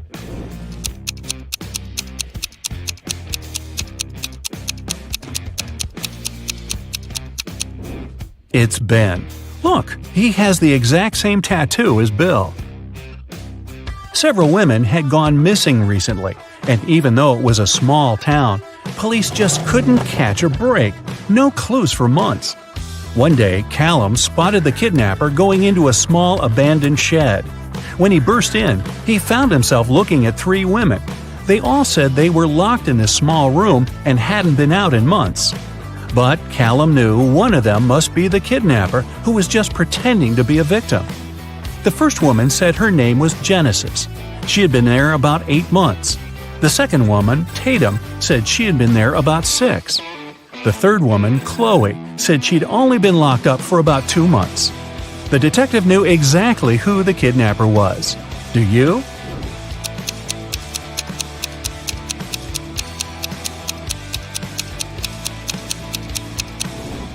It's Tatum. Look at her nails. She has a fresh manicure. 6 months? Yeah, right. The owner of an ice cream parlor filed a theft report. Someone stole all the money from the register. He was only gone for like 2 minutes. Detective Callum showed up 20 minutes later. There were 3 people inside. Ainsley said she had been talking on the phone with her friend. She hadn't seen anything. Rhett said he just arrived a couple of minutes ago. Joshua said he wasn't really paying attention. He didn't notice anything. So, can you figure out who's lying? Who stole the money?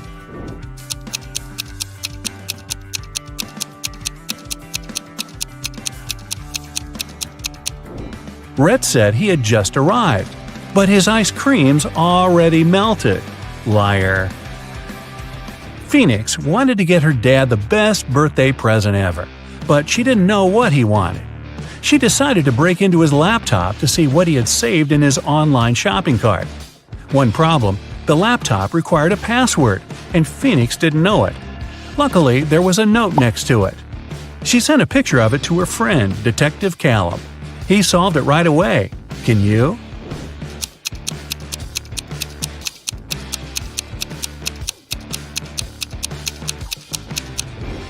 The note doesn't make sense because it's upside down. Flip it over and you'll see a sequence of numbers 88, 89, 90, 91. The numbers before it are 86 and 87. So the password is 8687. Detective Callum traveled to a small neighboring city where young women were being kidnapped every day. 4 had already gone missing. They all lived on the same street. Their names were Ava, Bella, Celeste, and Daphne. There were only 3 women left on the street: Ava, Riley, and Georgia. Callum had to act fast. Who would be the next target?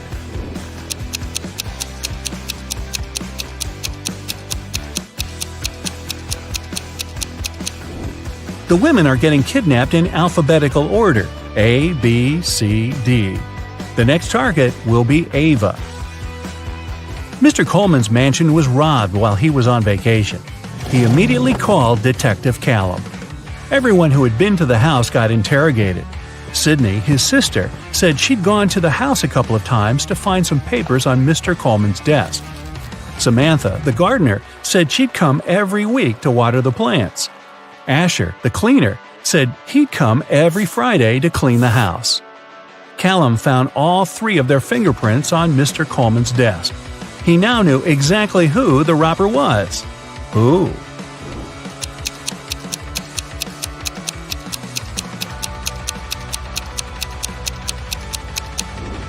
It was Samantha, the gardener. Sydney and Asher had a reason to touch the desk, but Samantha wasn't even supposed to be in Mr. Coleman's office. There aren't any plants in there. A rich woman was robbed on her private yacht during a ferocious storm. A witness said they saw Kai watching the woman right before she was robbed. Kai denied everything and said he was in his cabin at the time, writing a letter to his wife. Detective Callum asked to see the letter. 5 seconds after Kai handed it to him, Detective Callum put him in handcuffs. Why?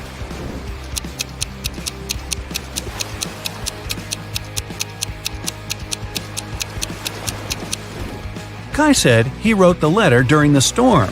There's no way his writing could be this neat when the entire yacht was swaying around like crazy. Logan, a young businessman, was poisoned in his house. Detective Callum was on the scene. Pretty soon he had 3 suspects. Logan's girlfriend, Michaela. She said she hadn't seen him that day because she was busy at work. Next, there was his business partner, Rob. Rob said they'd had an argument and they both got pretty angry, but he hadn't poisoned Logan. The last suspect was Blair, the driver.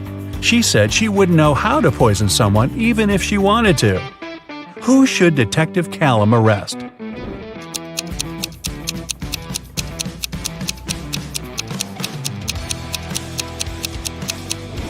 Look, there's fresh lipstick on Logan's shirt. It matches Michaela's. But she said she hadn't seen him that day. Suspicious. Eloise found her friend Fleur poisoned in her room.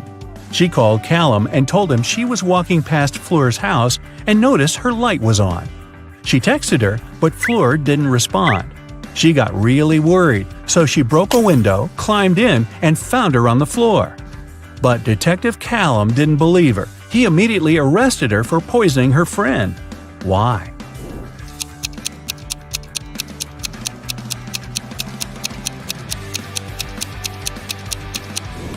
Eloise said she broke a window to get in. If that was true, the broken glass should be inside the room, but it wasn't. Eloise had to cover her tracks, so she broke the glass later from the inside. A college student was robbed during a flag presentation. Detective Callum arrived to investigate the case and interrogated several suspects. Kennedy said that she was in the bathroom at the time. Gavin said he'd noticed that the Japanese flag was hanging upside down, so he'd gone over to fix it. Eleanor said that the student who was robbed was her best friend. She would never do that. Who's guilty?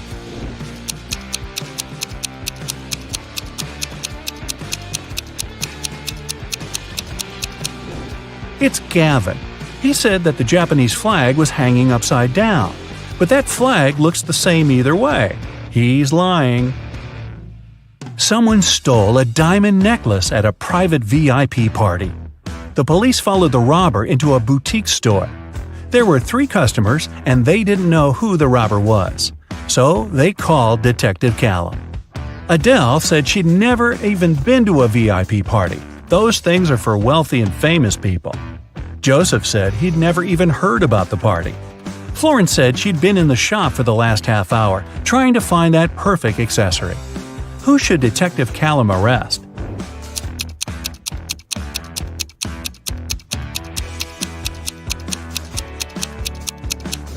Adele.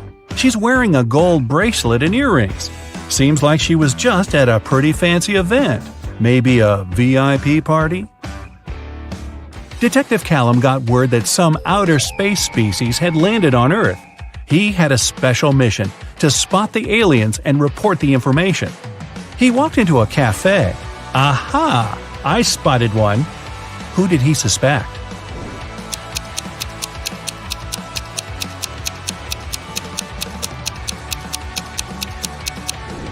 It's that dark-haired guy.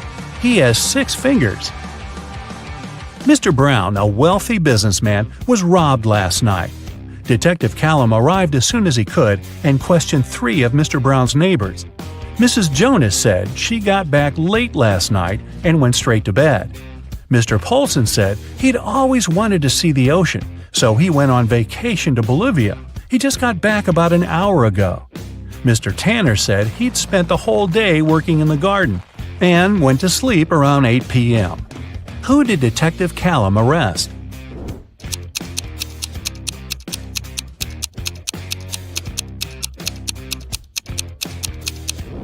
Mr. Polson.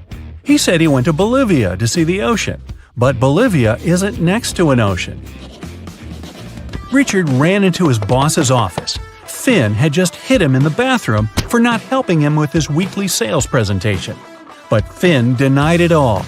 The boss called his golf partner, Detective Callum. He arrived, looked at Richard and Finn, and somehow knew that Richard had lied. How did he know?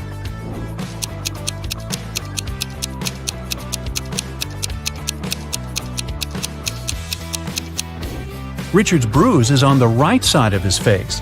Finn is eating a sandwich and holding it in his right hand. He's right-handed. If Finn had really hit Richard, the bruise would be on the left side of his face. How about a refreshing brain workout? If you're ready, let's start. A man walked into a room and saw 3 doors. The first one had a sign which read, "To the swamps." On the second door, there was a note, "Lion's Den." The third door didn't have any sign, but the man knew for sure where it led. How?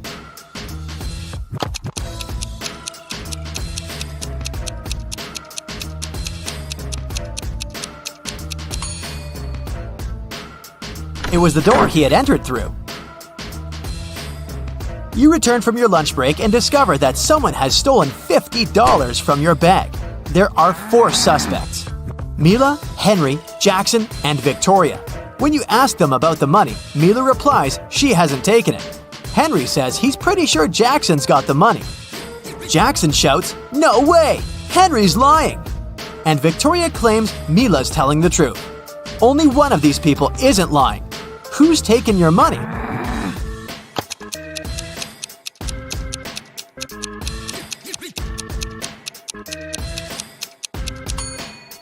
It's Mila. She, Henry, and Victoria are lying, while Jackson's telling the truth. If anyone else had taken your $50, there would be more than one person telling the truth. Several sparrows landed on trees. One bird for one tree. But in this case, one of them didn't have a tree of its own. Then they regrouped, with two sparrows sitting on one tree. After this, one tree was left birdless. How many birds and trees were there?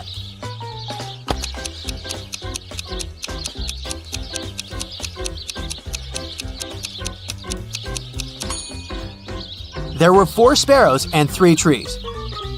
3 famous detectives came to a cafe to discuss a tricky case.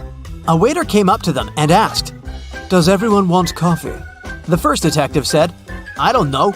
The second detective answered, "I don't know." And the third detective said, "Yeah."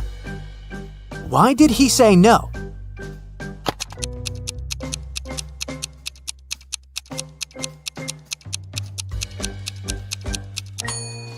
All the detectives wanted to have coffee, but the first 2 couldn't know if it could be everyone's choice.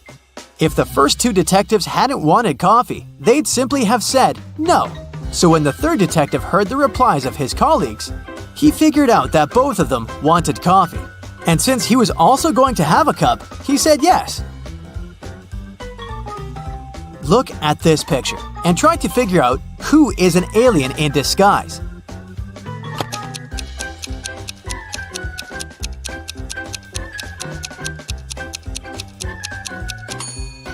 It's the guy in a yellow shirt. He's eating a banana, but he hasn't peeled it before biting into it. He probably sees this fruit for the first time. You have an equation made of matchsticks. 6 plus 4 equals 4. Move just one matchstick to make it true.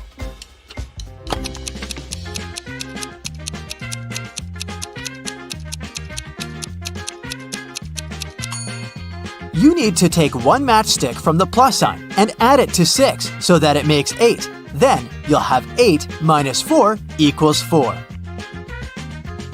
Look at this picture. All these people seem to be very close, but who is the girl's husband?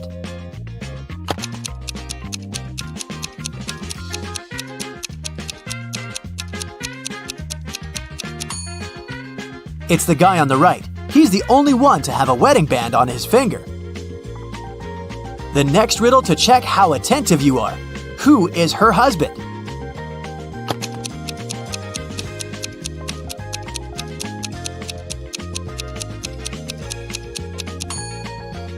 It's the guy on the left. Look, here's his photo in the car. He's actually the owner of this vehicle. Can you figure out what's wrong here?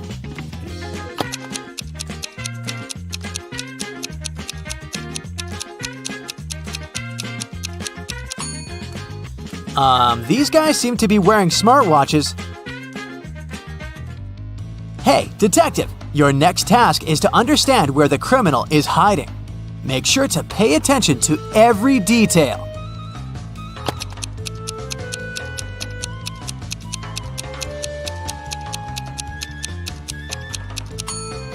The criminal is in House A. The car next to his house is parked in a way that makes it easier for the criminal to drive away as fast as possible. Can you figure out which of these people is in the greatest danger?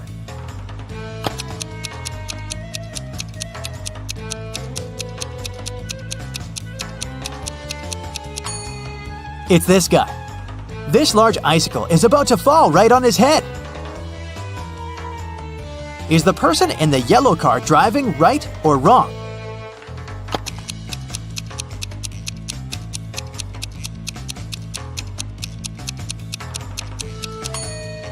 It's a wrong and very dangerous way of driving.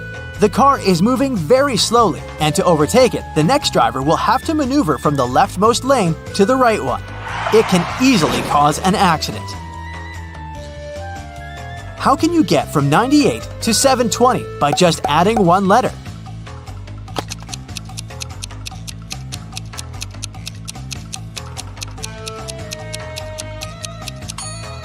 Add the letter X between 90 and 8. You'll get 90 times 8 equals 720. A wealthy businessman was traveling by a high-speed train. He had a suitcase full of cash on him. The train was moving through a mountainous area with numerous tunnels. After the train left one of the tunnels, the businessman noticed that his suitcase was missing. There were only 4 other passengers in the train car. Matthew said he had broken up with his girlfriend and didn't care about anything happening around. Joseph said that he'd bought his favorite author's novel at the station and had been engrossed in reading. Zoe said that she hadn't seen anything. Her eyes had been tearing, irritated by the smoke coming from the train. And Ellie claimed she had been napping with her sleeping mask on. So, can you figure out who took the businessman's suitcase?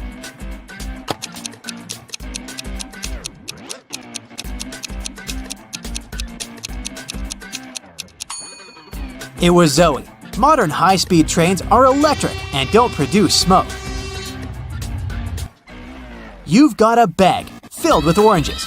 You need to use these oranges to fill up 2 other bags of the same size. How can you do it?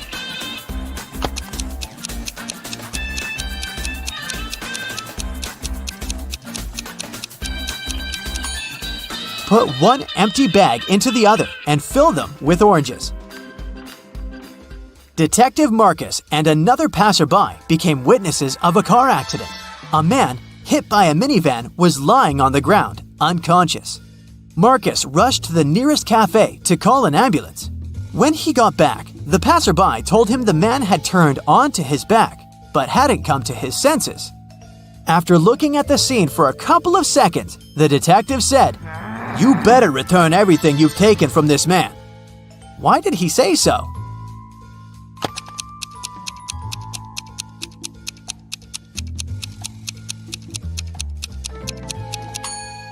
When they saw the man at first, only one button was buttoned on his suit jacket, but now it's already 2 buttons. The passerby must have opened his jacket to look for the wallet and then buttoned it up incorrectly. Now, imagine you're lost in a forest on a freezing cold winter night. You realize that you have nothing to warm you up. There are 3 options: to stay where you are and call for help, to keep walking until you get out of the forest, and to go on, but take small breaks, sit on the snow, and cover yourself with some branches. What should you choose?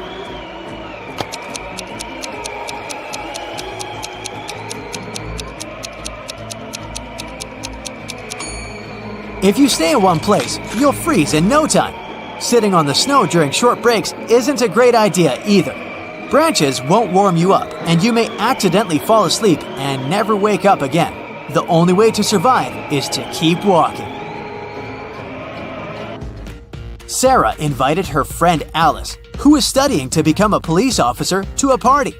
It was organized by Sarah's friend Sean. Sarah was worried that there might be a thief at this party. Throughout the event, Alice was watching the guests attentively. At the end of the party, she told Sarah who the thief was. Have you figured it out too?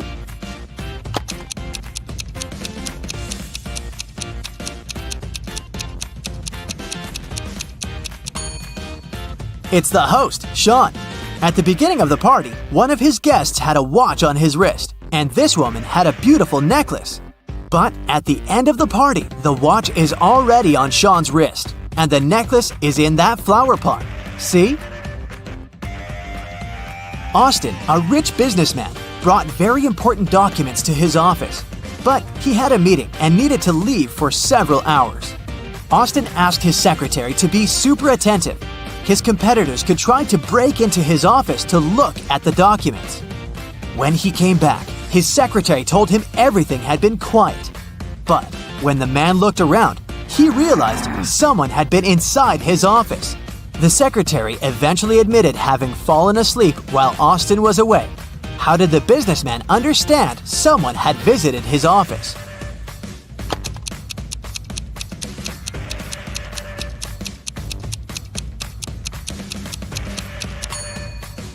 The globe on his desk is now turned in the opposite direction.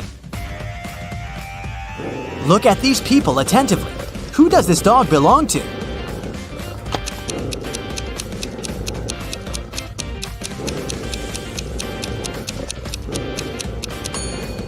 The dog's owner is the guy in the middle. He's the only one who isn't trying to pet the animal. Kira and Ava want to go to a party, but their parents banned them from leaving the house. Kira decided to sneak out using the attic window, while Ava used the back door. Who won't make it to the party tonight?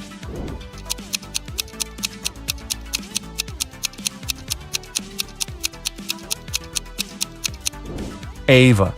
Kira is quite risky, but Ava's dad is reading a newspaper in the backyard. Maya and Chloe went for a walk. Maya went to a forest and stopped to take selfies with a friendly squirrel she met. Chloe went hiking and decided to take a selfie on the cliff. Who is in danger?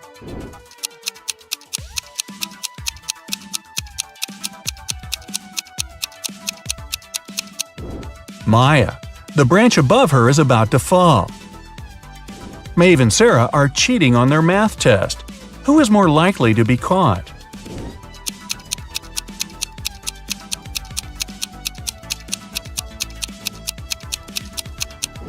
Sarah.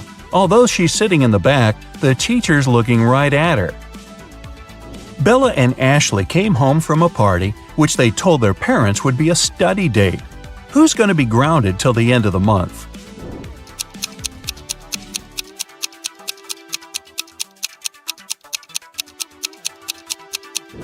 Bella. She'll have a hard time coming up with a logical explanation for the confetti in her hair. Elizabeth and Kate are late for work, so they're driving above the speed limit.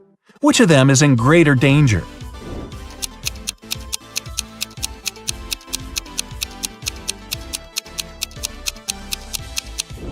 Kate.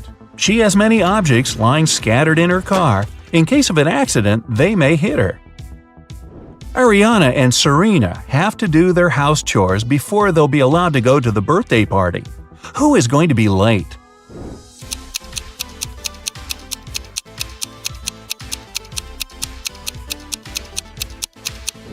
Ariana. The iron isn't plugged in. Since she's distracted with the TV, it might take her a while to notice. And finally, here are the hardest questions that award 3 points each. Jessica and Margot are jaywalking. Jessica is listening to music and Margot is texting her friend. Who is in greater danger?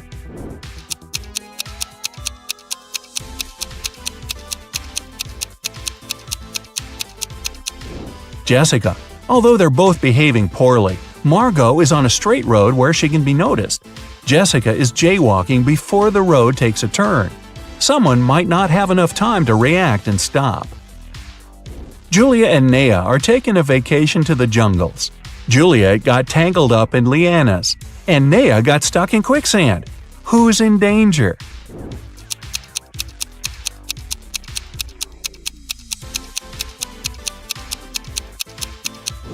Juliet. She can't get out, and there's a jaguar approaching her. Naya is relatively fine because it's actually difficult to sink in quicksand. Leah and her friend Caleb went camping. Caleb was bitten by a snake, and Leah is sucking the venom out of his leg. Amelia is on the trip as well, and there's a black widow on her neck. Who is in danger?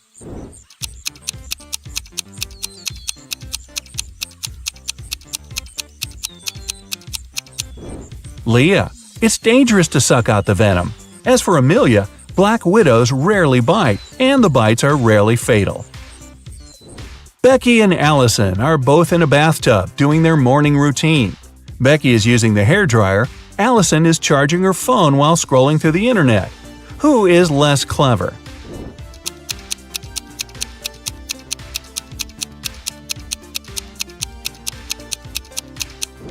Allison. It's dangerous enough to have a socket close to the water, but Allison is charging her phone. Becky is sitting in the empty bathtub. She might be a little weird, but at least she's safe. Evelyn and Grace are on vacation. Evelyn is spending it in a desert, and Grace is in the wilderness. By the end of the day, they get tired and decide to spend the night where they are. Who's making a huge mistake?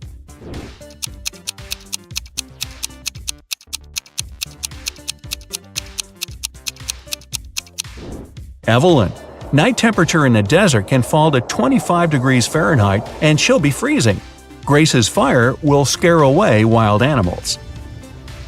Emma and Avery are planning to go to the movies with their friends tonight. Meanwhile, they're enjoying a hot summer day. Who's not going to make it to the movies?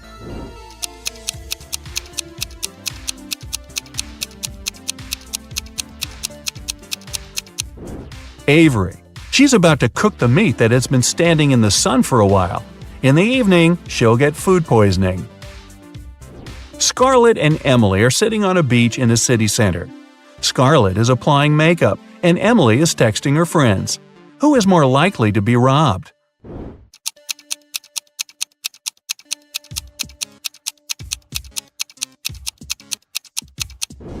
Emily.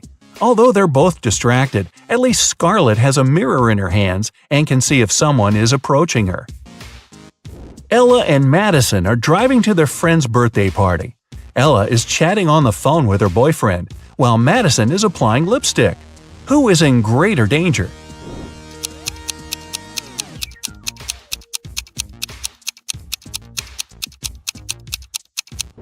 Madison. Although they both shouldn't be distracted while driving, Madison isn't wearing a seatbelt. Now, sum up your points. If you got less than 25 points, you scored below average. But don't be sad. Check out some of our other riddles to train. If you've got between 26 and 40 points, you have an average score and you're on the right track. If you scored between 41 and 55, you're above average. And if you scored 56 or more, you must be a second Einstein. Relatively speaking. A mad scientist caught Larry and locked him in a small room. There were no windows, and the door was locked. But there was a note on the table. It was from the scientist. JFMAM. ... JASOND. Guess the missing letter, and I'll set you free.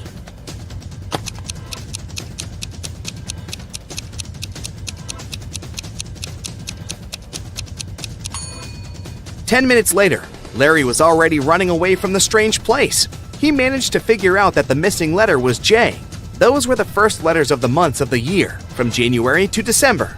And the sixth letter, J, stood for June.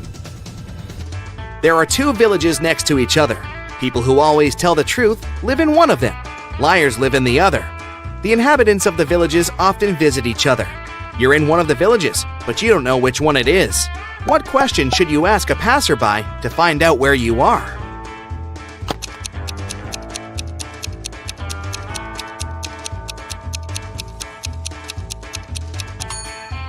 Ask them, are you a guest here? If they answer yes, you're in the village of liars. If they say no, you're in the village where honest people live. Brian came to his senses on the floor in his living room. He was unharmed, but couldn't remember a thing. Suddenly, two young women entered the house. They looked exactly the same.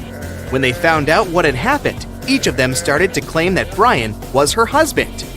Can you help the guy figure out which of the women is his real wife?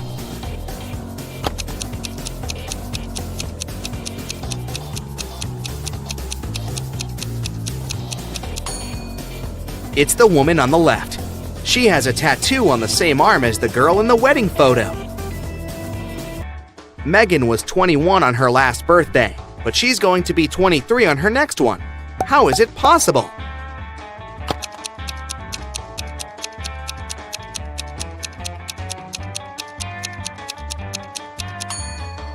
It's Megan's 22nd birthday today. Sandra's boyfriend went on a business trip to New York.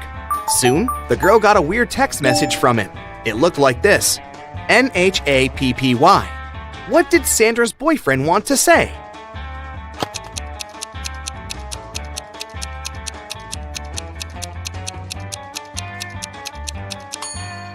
The message means, unhappy without you. Now how about solving this rebus puzzle? NEA, friended. What can it mean?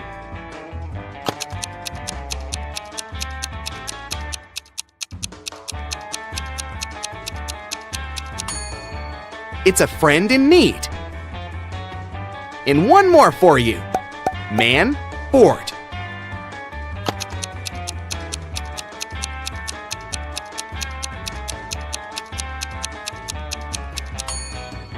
It's man overboard. Great job. Now let's see how attentive you are. Look at this image. Who's not from Earth?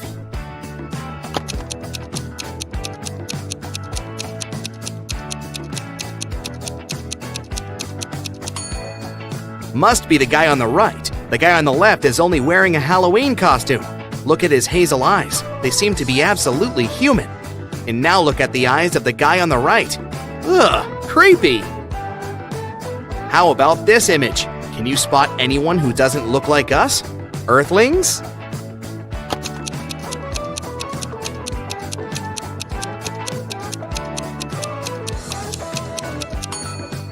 It's the lady on the left. Have you noticed a couple of extra eyes hiding in her hair? These drivers are about to take part in a race. Which of them is from another planet?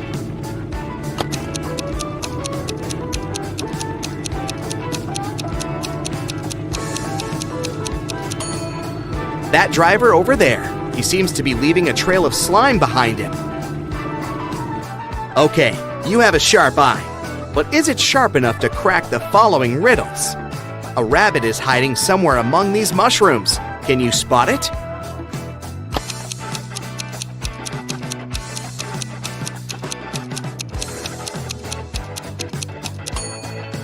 It chose one of the largest mushrooms to hide behind.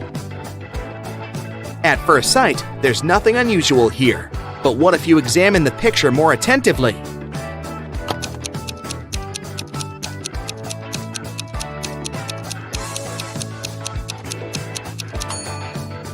Right, no one uses a soccer ball to play basketball.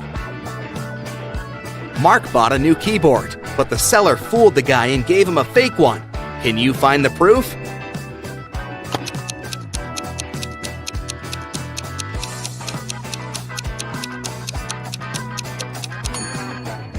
The keyboard has 2 8s, but no 9s. A dog runs away from its master and is now hiding somewhere among these bowls. Help the worried owner find its pooch.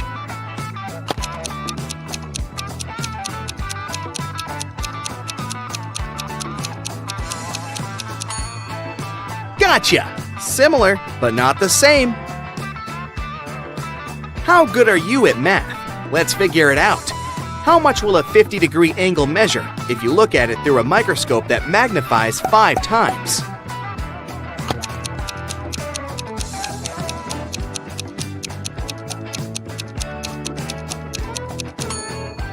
The angle won't change. It'll still be 50 degrees. It belongs to your friend, but you use it way more than them. What is it?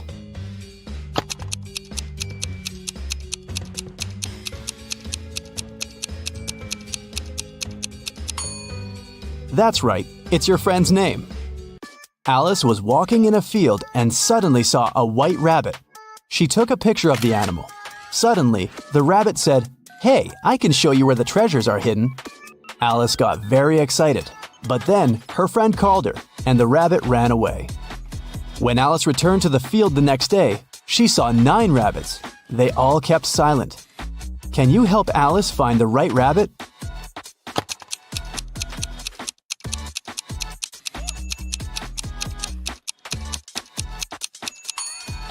It's over there, in the right corner. What substance is there in each mug? 1. It's not sugar or water. 2. It's not sugar or tea.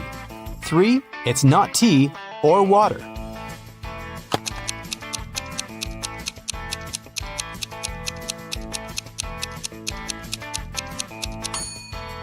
The first mug contains tea. The second mug contains water. And the third mug is full of sugar. Gemma overslept and arrived at her office an hour later than usual. She found a beautiful bouquet of roses on her table. Gemma got very excited when she saw a postcard tucked among the flowers. She reached for it and accidentally pricked her finger on a thorn. The card said the flowers were from a secret admirer. Gemma looked attentively at her 3 colleagues. Serge was on the phone. Will was printing out some documents. He winked at the girl, and Peter was making coffee. He offered Gemma to join him. At that moment, Gemma understood who had sent her the bouquet. How?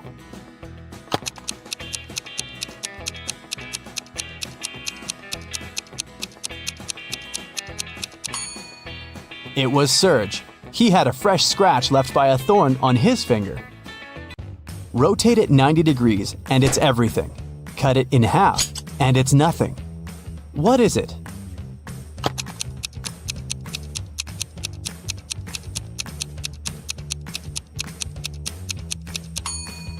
When you cut 8 in half, it turns into 2 zeros. If you place it on the side, 8 turns into the infinity symbol.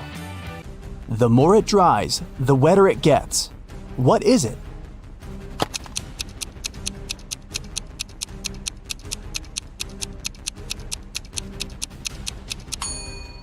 It's a towel.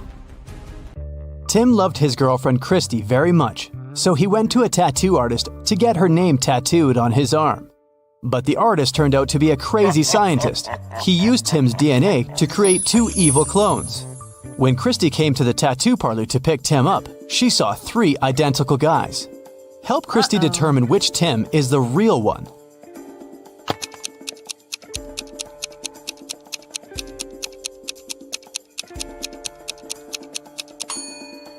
The guy on the left is the real Tim.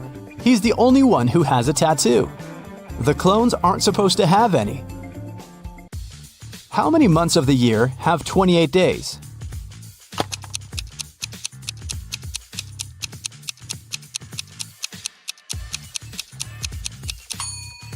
All 12 months. Look at the picture. Which one is different?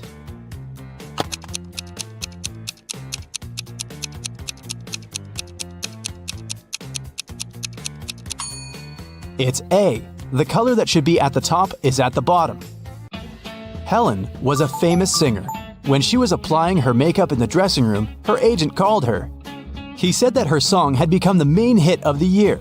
Helen told her assistant, Nick, "Hurry up, bring my best friend Lisa here. I want to celebrate." Nick came out of the dressing room and saw a crowd of fans in front of him. All of them wanted to get Helen's autograph. Nick asked, "Which one of you is Lisa?" Each girl claimed she was Lisa. Help Nick to identify the real Lisa.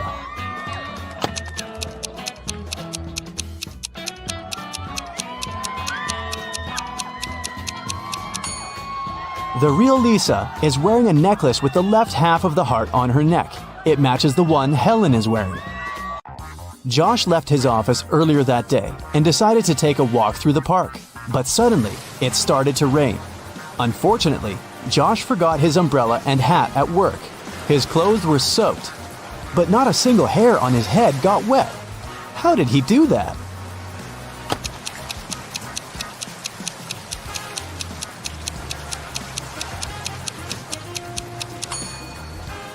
Josh was bald. Richard is a famous writer. On a Sunday morning, he finally finished his book and called his agent Stacy to share the good news.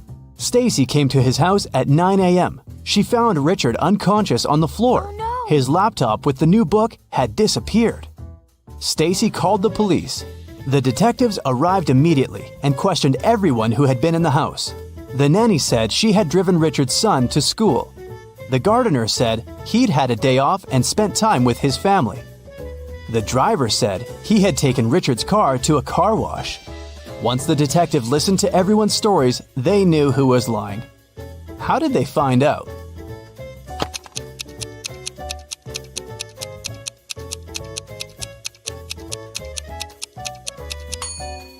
The nanny was lying.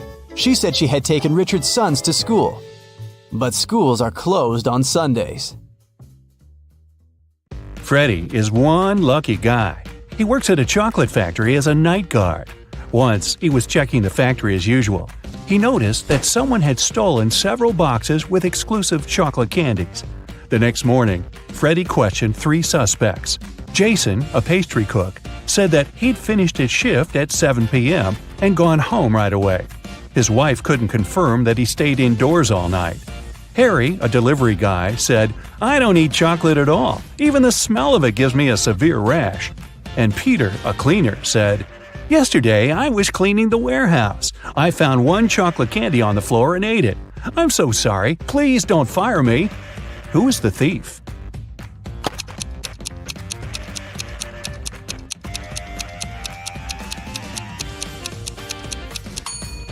Harry.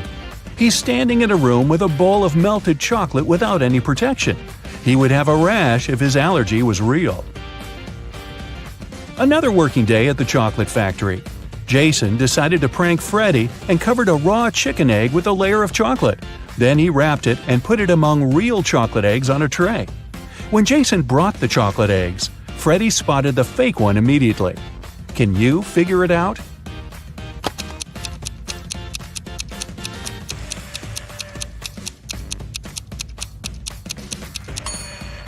The real chocolate eggs are hollow inside, so they were rolling all over the tray when Jason was walking. But the raw egg is heavier, and it didn't move much. Well, Freddy decided to pay Jason back. He dressed up as a ghost to scare him.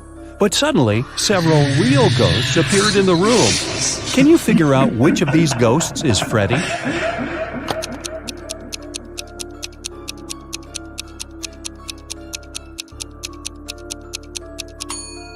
This guy over here. He's the only ghost who is not transparent at all. One evening, the factory was celebrating its anniversary. The management organized a party. All employees participated in a karaoke competition. Most of them all sang incredibly well and received gifts and flowers. But only two of the best singers, Nancy and Betsy, made it to the final. They prepared to face each other in one more round. But suddenly, Betsy fell to the floor, unconscious. Doctors claimed that she had been poisoned. But all the participants of the competition had eaten exactly the same food. Besides, the police checked the dishes and they were okay. Can you guess what happened?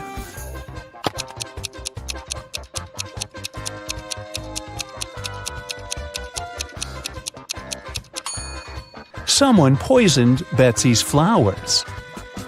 Next day, Freddy came to work as usual. He looked around and exclaimed, wait a minute, who's brought a cat to the chocolate factory? No pets are allowed here." Can you see any animals?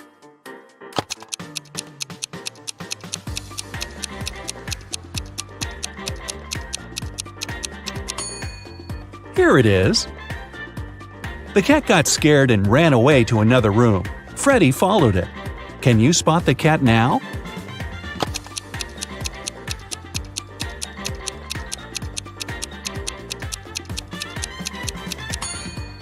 It's hiding over there. And again, Freddy failed to catch the cat. It ran out of the building and hid in the garden. Can you help the guy find the cat?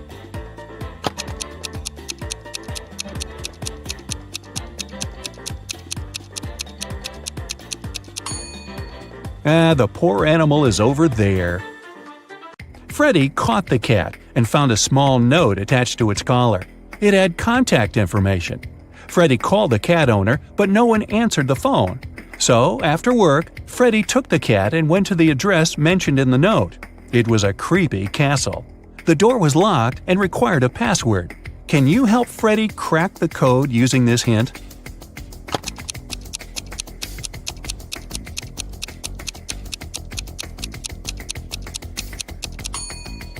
The password is rainbow. A gloomy old man greeted Freddy inside the castle. Freddy expected that he would thank him for bringing the cat back. But the old man began to laugh evilly and locked all the ways out. Then he said, "If you manage to complete 3 tasks I give you, you will get $1 million. But if you fail, you'll stay in my castle forever. Here's the first task. Help me find my glasses among all these vegetables." Can you help Freddy?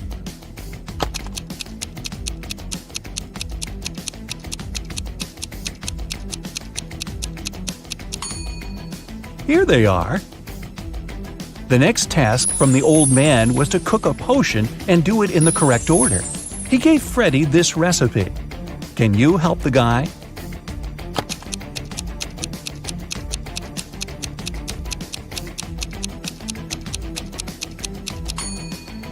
First of all, you gotta put curry. Then go for blueberries to make the potion look greenish. And finally, add tomatoes to make the potion look brown. As for these vegetables, Freddy doesn't need them. And the third task is to find a book in this messy room. Can you see it?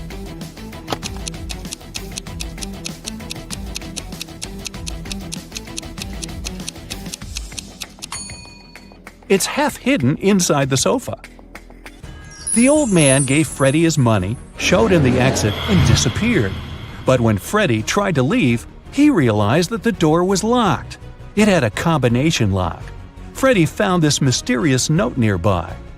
He has to get this right or he might stay trapped for a long time. What code will open the door?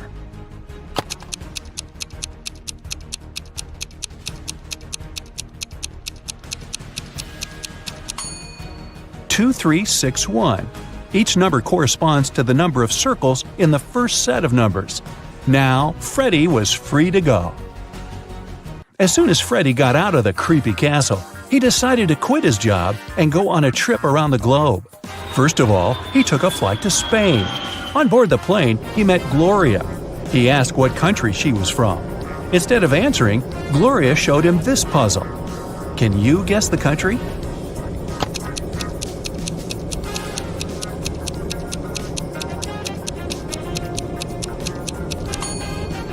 That's right, she's from Ireland. Then Gloria asked Freddy what country he was from, and he showed her this puzzle. Can you guess his country?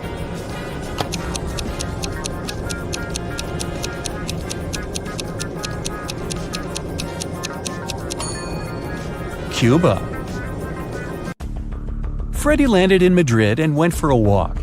He hadn't rented any hotel in advance, so he just wandered around the city, searching for a nice place to stay.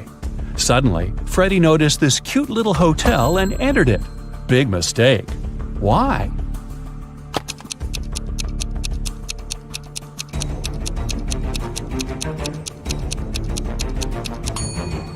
See this zombie in the window? This place doesn't look safe. As soon as Freddy entered the creepy hotel, the door slammed behind his back. The guy saw 3 doors leading to freedom. Venomous spiders were crawling behind the first door. Behind the second door, arrows were flying at head height. And behind the third door, there was a black hole. Which door should Freddy choose? Can you help him escape?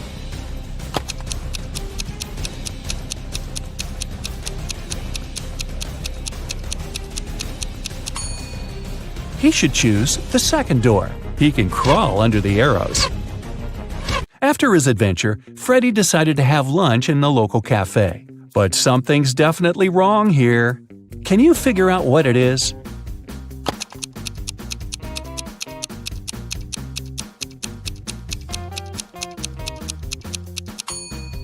Look at this window. The view of the street is upside down. The waiter came over to Freddy to get his order. But suddenly, a woman at the next table began to shout, "Help me! Someone has put cockroaches in my soup!" The cafe manager questioned 3 suspects. The cook said that he had prepared the soup as usual. It was okay when he passed the dish to the waiter. The waiter said he hadn't touched the soup. He just served it to the woman and switched to another client, Freddy. The woman's husband said, "I wasn't there when my wife got the soup. I was washing my hands in the bathroom." Can you tell who's guilty?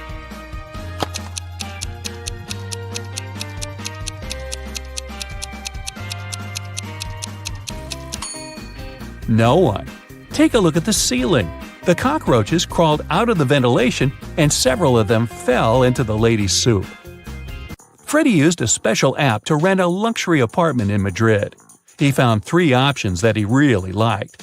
Mariana offered a cozy 2-story studio with a beautiful view. Diego had a penthouse near a park. And Camilla offered a high-tech villa. Which option should Freddy choose?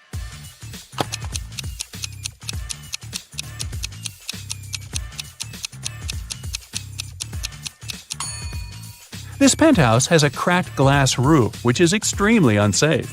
As for the third option, see the Eiffel Tower? Camilla's high-tech villa is in Paris, not in Madrid. So, Freddy should choose the first studio. Freddie invited Mariana for a walk in the park. They walked a lot and got very tired. They decided to lie down on the grass and rest. Freddie woke up an hour later. Mariana had disappeared. Freddie started looking for her. Half an hour later, he fell into a big pit. It began to rain. The guy realized that the pit was going to get flooded. That was a big problem. Freddie couldn't swim. He found some stuff in the pit: a rope, a ball, and a bucket. How can Freddie get out?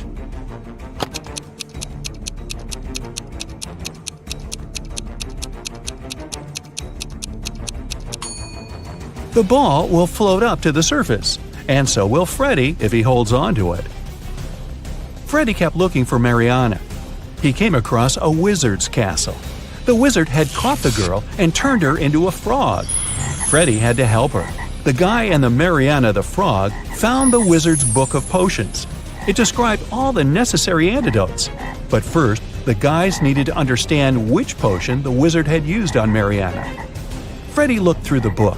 The first recipe included a slice of pumpkin, a slice of green apple, an orange wedge, and half a kiwi. The second recipe required a chamomile petal, 3 garlic cloves, and half of a red apple. The third potion should contain an orange wedge, a garlic clove, a banana peel, and a chamomile petal. Which potion did the wizard use?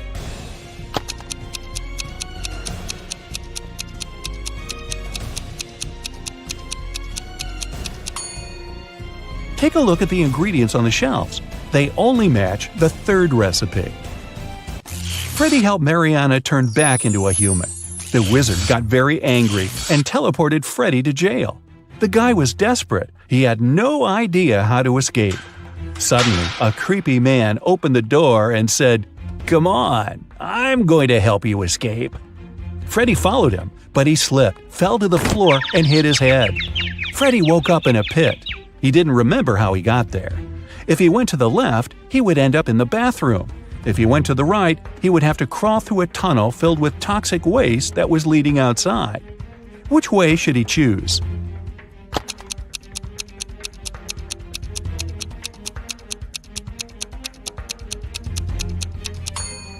Freddie should go to the right. If he chooses the left corridor, he will end up in jail again. Look, this bathroom is on the territory of the jail. Freddie escaped, took a shower, and called Mariana right away. The wizard picked up the phone and said, "I have created enough evil clones of Mariana. I don't need her anymore. You can take her home now." Freddie rushed back to the wizard's castle and saw 4 Marianas. Can you help him find the real girl?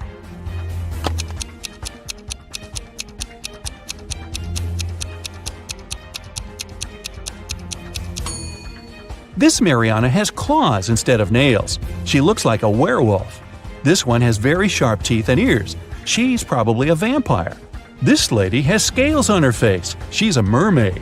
So the real Mariana is over there. Mr. Robinson is a successful businessman. One morning, he had an insight. Later that day, he invited 2 of his best managers to his office to discuss this breakthrough. Which of these men is Mr. Robinson?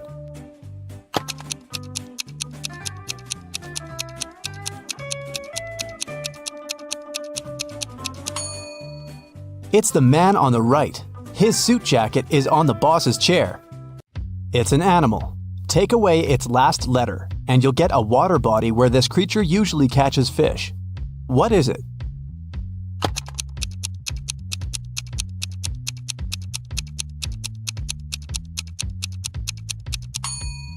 It's a seal, which transforms into the sea. Tilda's mother has 7 daughters. The names of her 6 daughters are Monday, Tuesday, Wednesday, Thursday, Friday, and Saturday. Can you guess the 7th daughter's name?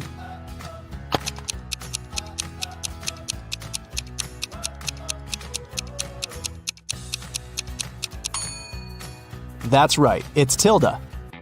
It begins and ends with E, but only has 1 letter. What is it?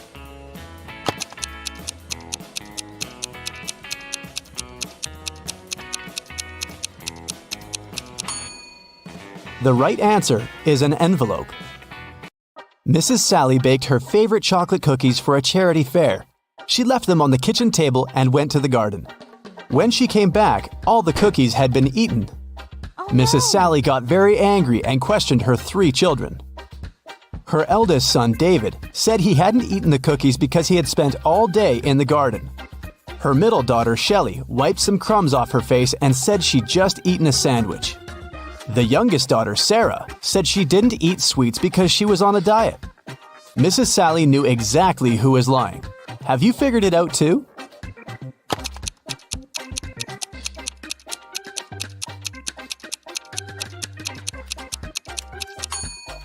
It was David.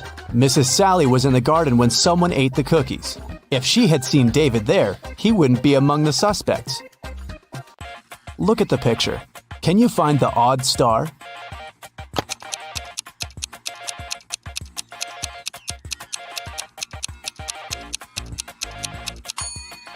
The star that's different is in the left corner. The middle of this star is smaller than that of the rest. Delivery guy Robert entered a jewelry store to pick up an expensive diamond necklace for his boss. Saleswoman Daphne took the necklace out of the safe and was about to pack it in a box. But suddenly, the lights went off in the entire store. When the lights turned on a couple of seconds later, the necklace was gone. The alarm went off and the store doors slammed shut. But only Robert, Daphne, and one other customer called Vicky remained inside. The police came over and interrogated all of them. Robert said he hadn't seen anything. Daphne said she had felt someone push her in the dark. They must have taken the box. And Vicky claimed she had been choosing rings for her upcoming wedding in the opposite corner of the store. The detectives immediately understood who the robber was. What about you?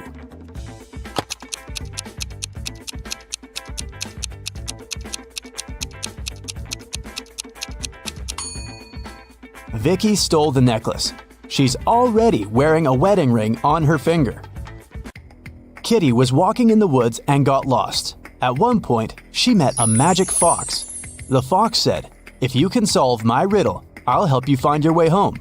But if you don't, you'll turn into a fox and stay here with me." Uh-oh. When you have it, you want to share it. But if you share it, you don't have it. What is it? Kitty returned home that night.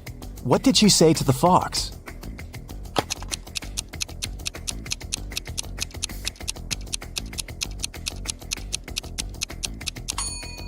It's a secret. If you share a secret, you can't keep it anymore. Look at the picture. How many squares do you see? A, 10, B, 5, C, 3, D, 6.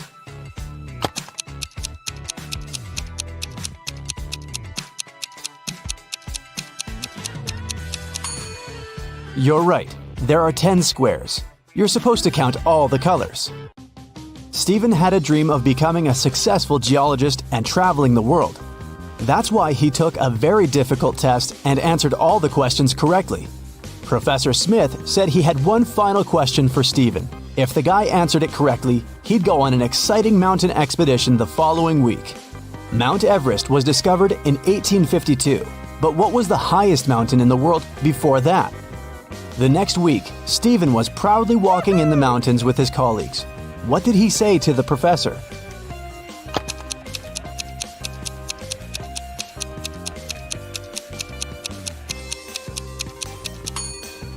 Stephen said it was Mount Everest. It was still the highest mountain in the world, even though it hadn't been discovered yet. Jenny worked as a cleaning lady at a museum. Once, she found a beautiful diamond ring on a sink while she was cleaning the ladies' room. 3 people showed up to claim it. Tyler said he hadn't seen the ring after visiting the bathroom. He needed to get it back to propose to his girlfriend. Kelly showed Jenny a tan line on her finger and said it was her engagement ring. Leah just asked whether there was an engraving on the inside of the ring. Jenny decided that the ring belonged to Leah. Why?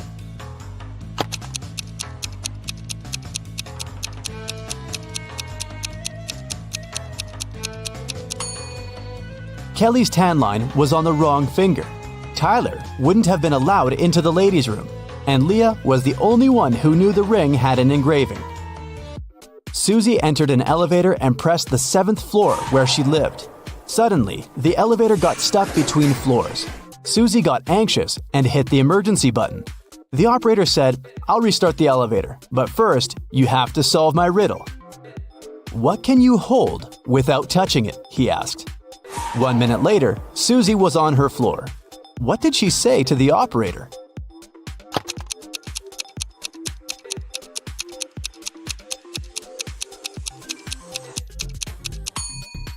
Breath. You can hold it without using your hands. It belongs to your friend, but you use it way more than them. What is it?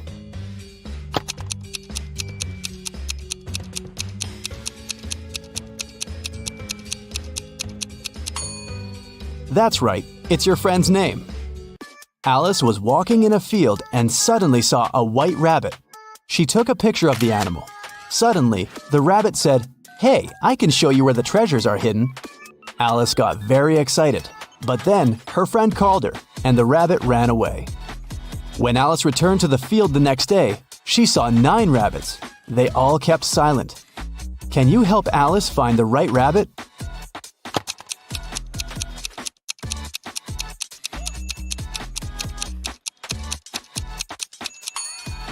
It's over there, in the right corner.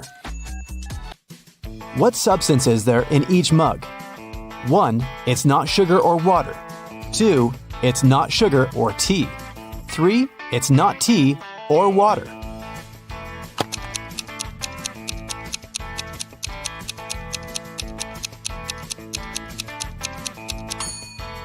The first mug contains tea. The second mug contains water. And the third mug is full of sugar. Gemma overslept and arrived at her office an hour later than usual. She found a beautiful bouquet of roses on her table. Gemma got very excited when she saw a postcard tucked among the flowers. She reached for it and accidentally pricked her finger on a thorn. The card said the flowers were from a secret admirer. Gemma looked attentively at her 3 colleagues. Serge was on the phone. Will was printing out some documents. He winked at the girl, and Peter was making coffee. He offered Gemma to join him. At that moment, Gemma understood who had sent her the bouquet. How?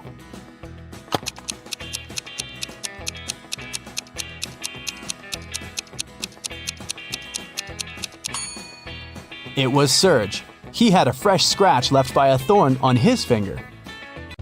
Rotate it 90 degrees, and it's everything. Cut it in half, and it's nothing. What is it?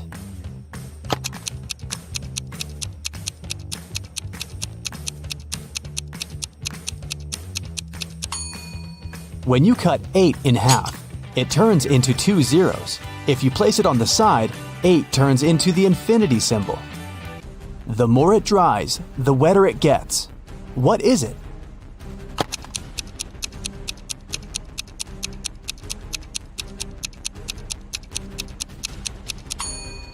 It's a towel. Tim loved his girlfriend Christy very much, so he went to a tattoo artist to get her name tattooed on his arm. But the artist turned out to be a crazy scientist. He used Tim's DNA to create 2 evil clones. When Christy came to the tattoo parlor to pick Tim up, she saw 3 identical guys. Help Christy determine which Tim is the real one.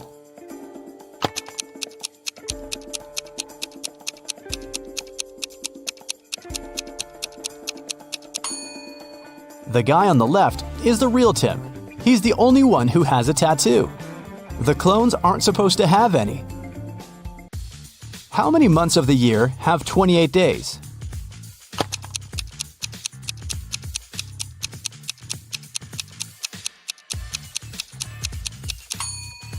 All 12 months. Look at the picture. Which one is different?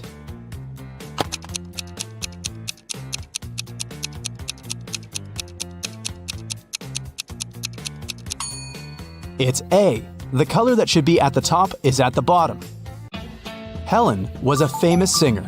When she was applying her makeup in the dressing room, her agent called her. He said that her song had become the main hit of the year. Helen told her assistant, Nick, "Hurry up, bring my best friend Lisa here. I want to celebrate." Nick came out of the dressing room and saw a crowd of fans in front of him. All of them wanted to get Helen's autograph. Nick asked, Which one of you is Lisa? Each girl claimed she was Lisa. Help Nick to identify the real Lisa.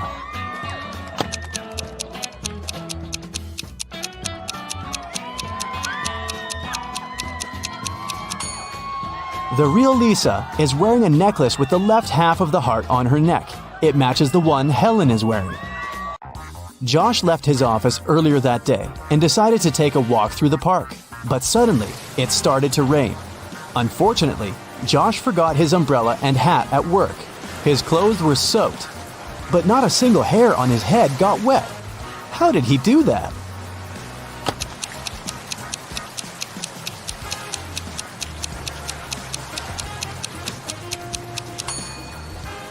Josh was bald. Richard is a famous writer. On a Sunday morning, he finally finished his book and called his agent Stacy to share the good news. Stacy came to his house at 9 a.m. She found Richard unconscious on the floor. Oh, no. His laptop with the new book had disappeared. Stacy called the police. The detectives arrived immediately and questioned everyone who had been in the house. The nanny said she had driven Richard's son to school. The gardener said he'd had a day off and spent time with his family. The driver said he had taken Richard's car to a car wash. Once the detective listened to everyone's stories, they knew who was lying. How did they find out?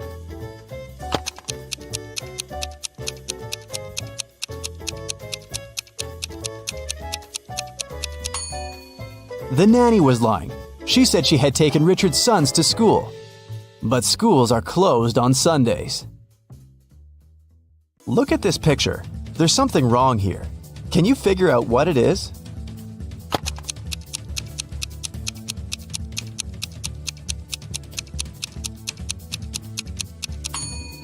Most wristwatches are made with the crown on the right side. Detective Harris has come to investigate a new case. A car crashed into a restaurant window, smashing it. There are two suspects, Julie and Douglas, but each of them claims it's the other person who did it. Can you figure out who's lying?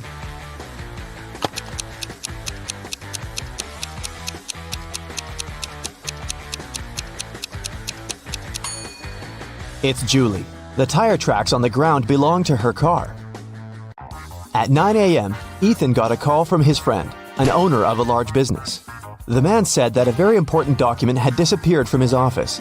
It had been on his desk the evening before, but now it was nowhere to be found. Ethan immediately went there to question his friend's employees. Soon, he had three suspects. Walter said he had spent the previous evening at the movies. Joan had dinner with her friends, and Zachary visited an art gallery. It didn't take Ethan long to understand who was lying. Do you know it too?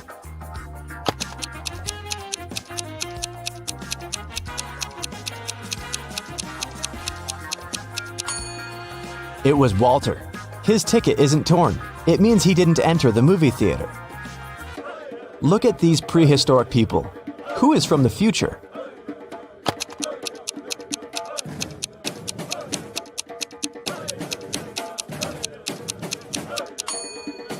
It's one of the guys carrying water. He's holding a flashlight. Cheryl was reading a book, but she was careless and accidentally tore out pages 7, 8, 100, 101, 333, and 334. How many pages will she have to fix?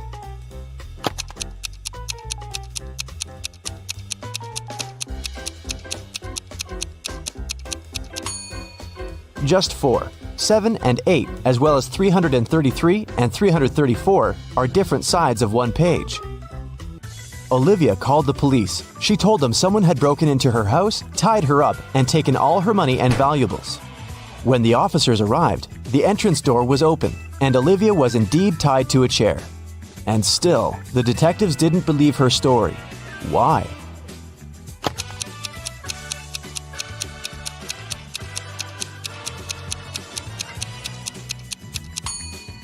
If the girl was tied, how did she manage to call the police? Gemma returned from Asia and brought a precious porcelain figurine.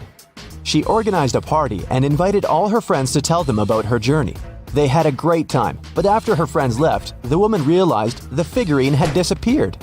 Oh no! She called the police and showed them the photos she had taken at the party. One of the officers immediately realized who had stolen the figurine. Do you understand it too?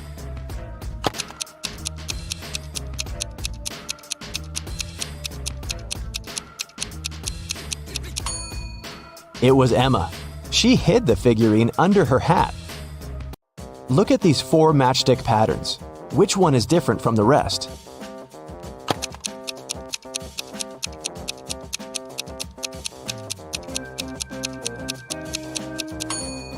It's pattern number 3. In all others, you can find 2 rectangles, but this one forms just one. One scientist needed volunteers for his experiments, and 2 friends, William and Oliver, needed money. And since the scientists promised the experiments were going to be harmless, they agreed to participate. But in reality, the scientist planned to test the volunteers' reaction to different poisons. First, he trapped the guys in his lab. Then he separated them and locked them in different rooms. William and Oliver could only escape if they joined their efforts. Unfortunately, the scientist was extremely cautious. The guys didn't see each other. One of them could only use the bathroom only in the evening, and the other only in the morning. And still, in a couple of days, the guys managed to get away. How did they do it?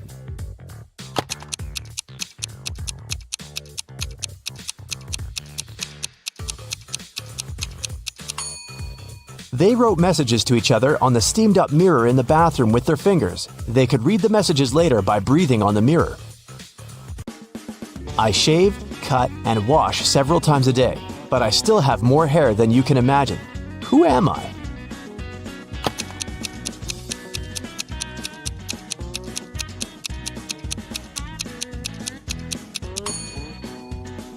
I'm a barber. Adam was driving home late at night when he noticed he was about to run out of gas. He stopped at a gas station to fill his gas tank and buy some snacks. Inside, there was a cashier and one more customer dressed in black. When Adam came up to the employee to pay, she told him $5.05. Adam paid, went outside, and called the police to report an emergency. Why did he do it?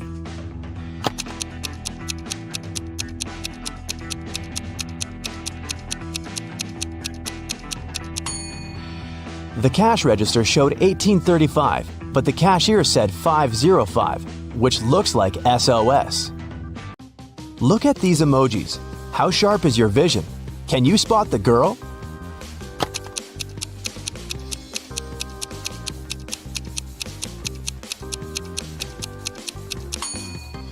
Right you are. Here she is, on the left. Can you find all 6 Ys in this picture?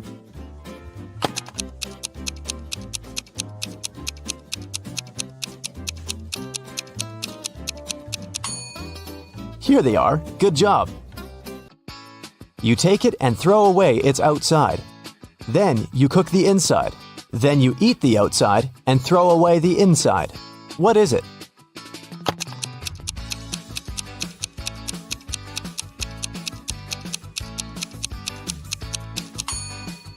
You've just eaten corn on the cob.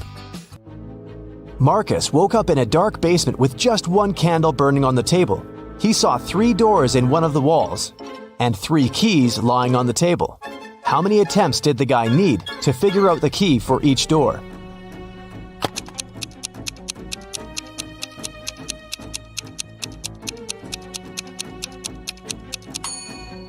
He needed 6 attempts at the most.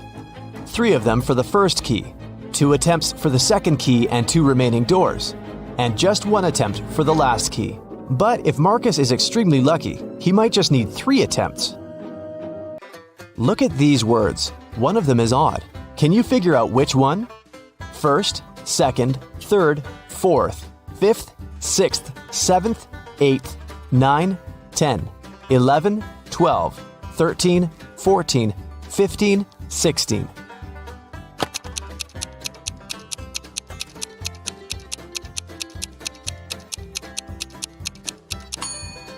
It's the word fourth. It should be spelled as fourth. Look at this picture attentively. What's wrong with it?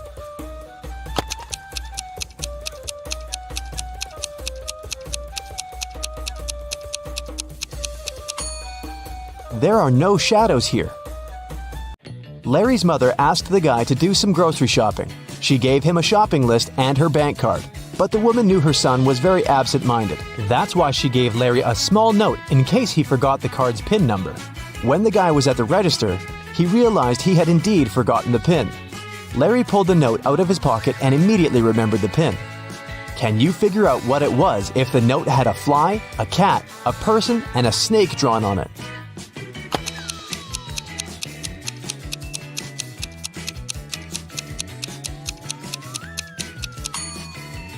The PIN was 6420. Larry just had to count the number of legs of each creature. What is the missing number?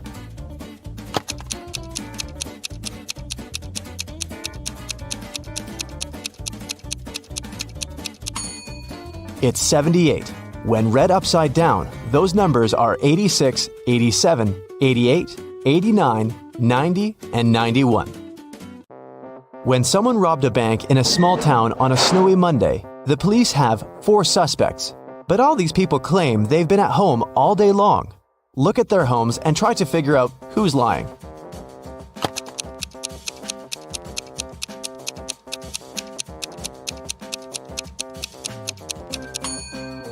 It's Rick.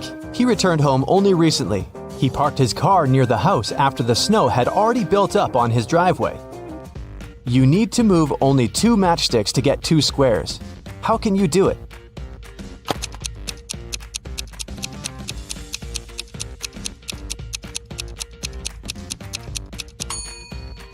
That's how you can get 2 squares. Which of these clocks is the odd one out?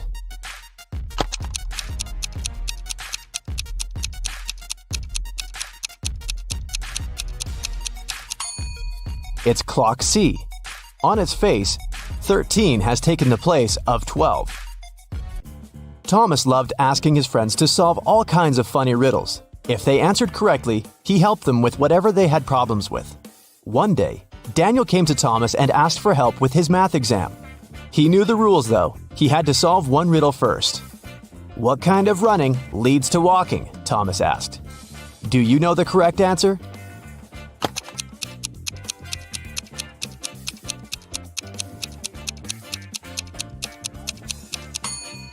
Daniel said, running out of gas. And he was right. But helping your friend with exam preparation is a difficult task. That's why Thomas asked Daniel to solve one more riddle. A woman drove from Seattle to Los Angeles. It took her 2 days to get to her destination. That's when she discovered one of her tires was punctured. How did she manage to get to Los Angeles? Daniel cracked this riddle. Can you do the same?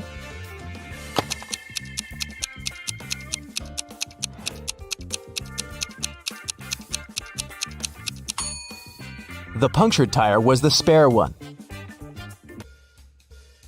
Detective Parkson was working on a tricky case. One day, he vanished. His colleagues found an encrypted note on his desk. The officers knew Parkson had 3 suspects: Milana, Susan, and Emily. Who had some information about the detective's disappearance?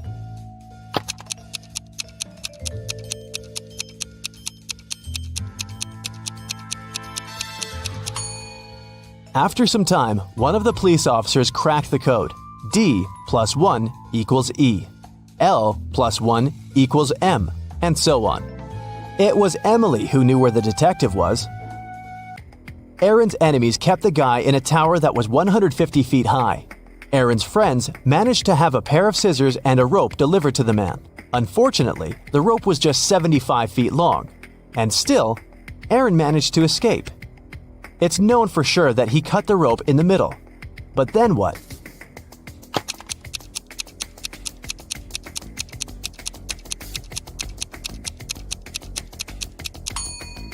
The guy did cut the rope in the middle.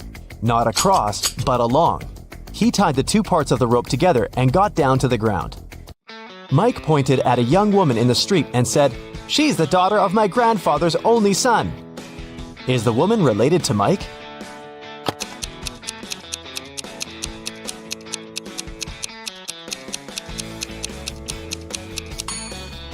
She's his sister. Detective Jackson was walking along the street when he heard some noise. He ran to see what had happened. It turned out that some man had grabbed an elderly lady's bag and sprinted away. The detective ran in the direction witnesses showed him. After he turned the corner, he saw 3 doors. He knocked on the first one. The apartment owner, Patrick, opened the door. The man told the detective he'd just returned from a long run. Another man, Jerry, opened the door. He said he'd been playing basketball behind the house. The third apartment belonged to Raymond, a musician. He had just finished composing a new piece of music.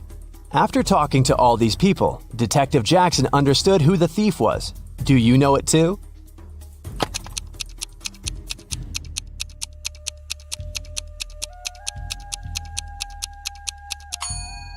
The thief is Jerry. He claimed he'd been playing basketball, but he was holding a football while talking to the detective. Hi, my favorite detective. I've got a new portion of tricky riddles for you to train your sharp mind. Let's start. Yeah. One summer night, Emily threw a big party. But in the morning, she discovered that someone had stolen all her jewelry and money. Oh no! The police have 3 suspects: Daniel, Emily's boyfriend, Lily, her best friend, and Hannah, the girl's sister. Daniel told the police that he'd been playing computer games with his friend all night long. Lily felt sick and went home in the middle of the night. She said she knew nothing about the theft when the police called her. And Hannah said that she had stayed at the party till 7 a.m. and then had taken a taxi home because nobody could give her a lift. It was dark and she couldn't see anything. Who was lying?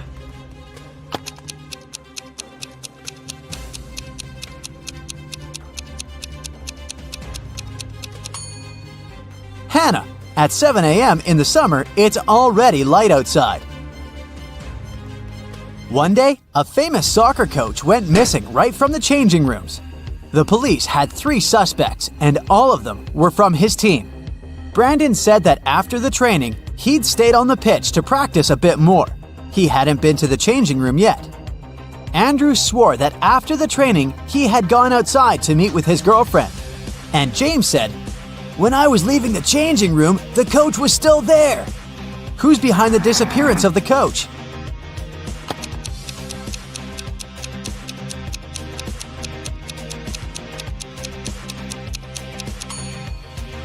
It's Brandon. He said he hadn't been to the changing room yet. But look, he's wearing not his uniform, but his street clothes. Once, a mad professor kidnapped Zoe and held her in his house. Was he planning to experiment on her? There was no way the young woman could escape. But one day, the scientist got bored. You'll have to make breakfast for me tomorrow. If I like it, I'll let you go. If not, no one will hear about you again. In the morning, Zoe went to the kitchen and started cooking. But when she turned away from the stove, the scientist threw a whole box of salt into the pot. However, when Zoe served him breakfast, he realized he had to set the girl free. Can you figure out what Zoe cooked?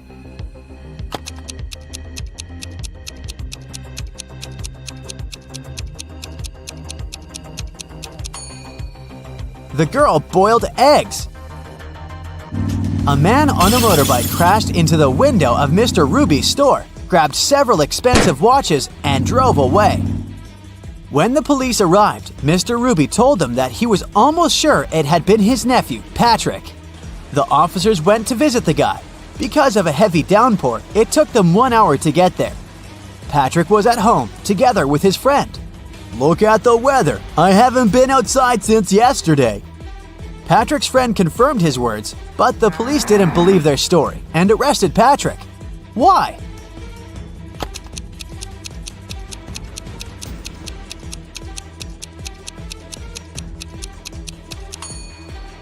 The guy's helmet is hanging on his motorbike. If it had been there since the previous day, it would have been filled with rainwater by now. 4 friends went to a cafe together.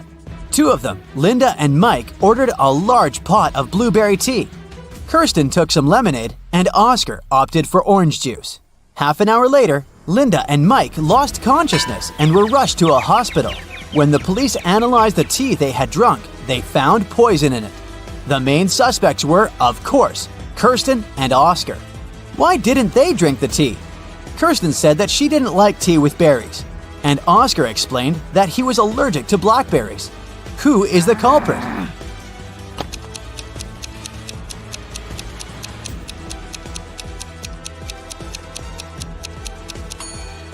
It's Oscar. He said he was allergic to blackberries, but the tea his friends drank was with blueberries. David worked at a construction site. Once, someone attacked him, and the unconscious man was taken to a hospital. Police officers who arrived to investigate the case had 3 suspects who also worked at the construction site: Alex, Ryan, and John. Alex said, "I was putting all tiles on the roof when the accident happened." Ryan confessed that he'd been sleeping under the tree, and John claimed that he'd been laying bricks at that time. Can you figure out who's lying?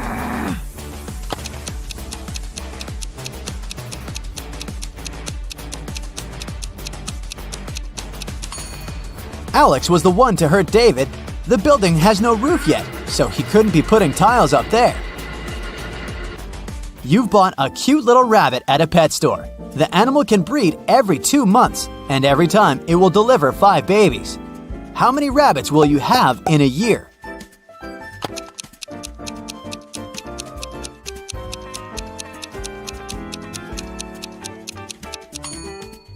You'll have just 1 rabbit. If you want to have little bunnies, you have to buy 2 rabbits.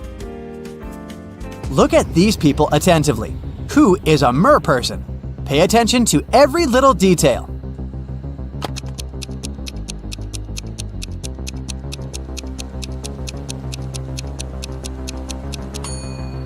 It's the guy on the right. Look, his hands are webbed. Allison won the main prize of $1 million on a game show.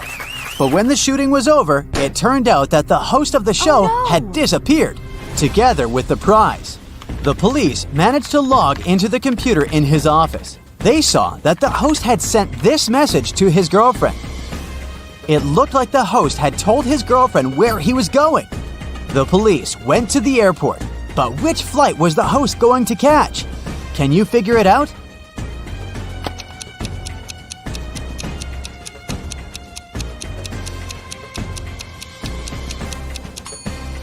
Now let's see, the first 2 letters of Atlas are AT.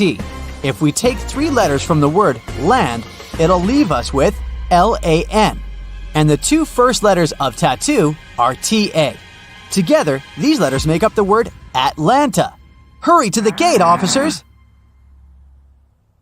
Jack got lost in the woods. Suddenly, he saw a castle. The man rushed there and was greeted by the owner of the castle. You have to answer just 1 question. If you win, I'll show you the way out of the forest. But if you lose, you'll never leave my castle. Jack agreed. The owner asked, There are 4 mirrors on the wall. One of them reflects fire-spitting dragon Nirin. The second, beautiful mermaid Laura. In the 3rd mirror, you can see a terrifying vampire Sam. And in the 4th, unicorn David. You have to figure out which reflection isn't real, and fast!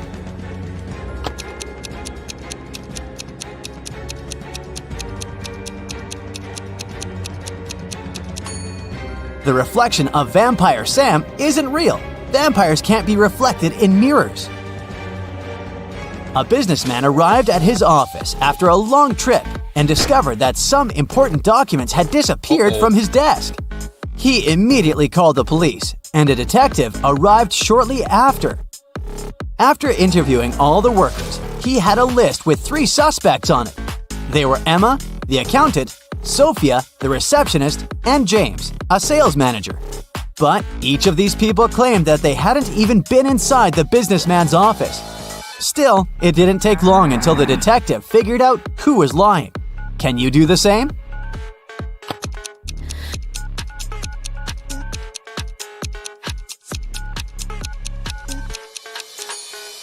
The thief is James. Both women wear high heels in the office, but the footprints on the floor are obviously left by sneakers. You throw me when you need me and pick me up when you don't need me. Can you figure out what I am?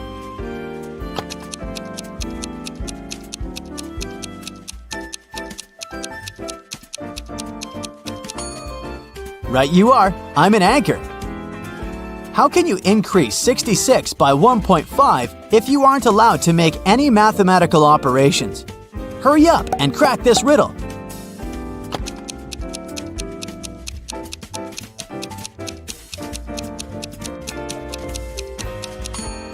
Just turn 66 upside down.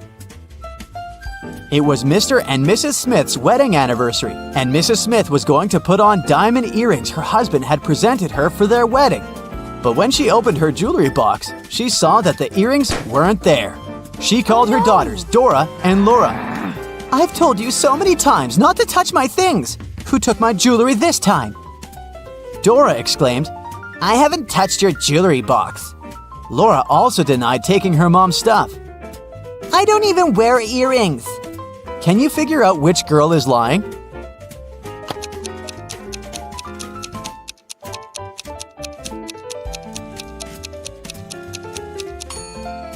It was Laura who stole the earrings. Her mom didn't specify which piece of jewelry was missing.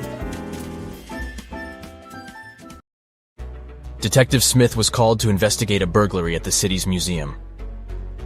A priceless diamond disappeared and the thief left no trace behind.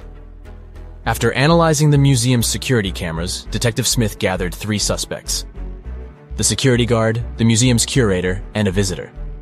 The security guard said he only left his post during lunchtime, and he could swear that the diamond still wasn't missing at that time. The museum curator spent the day guiding a tour of the museum for a foreign group. They came to see the diamond at the beginning of the tour, and it was still shining bright in its place. The visitors said he only popped in for a quick visit and didn't even pass through the Metzi aisle where the diamond was kept. After these 3 interviews, Detective Smith found the thief. Can you tell who it was?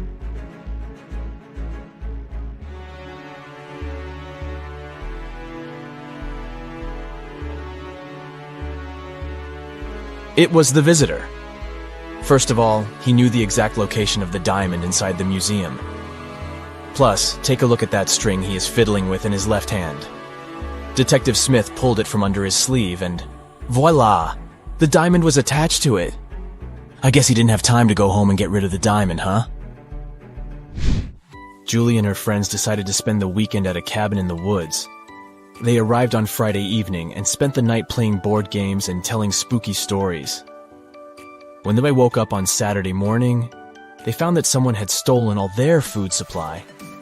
The door's glass was shattered, but other than that, there were no signs of who could have done it. So, the group decided to search the surrounding woods to see if they could find the culprit.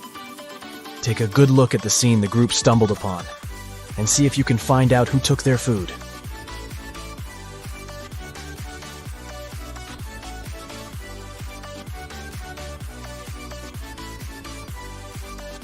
What's that at the upper left corner?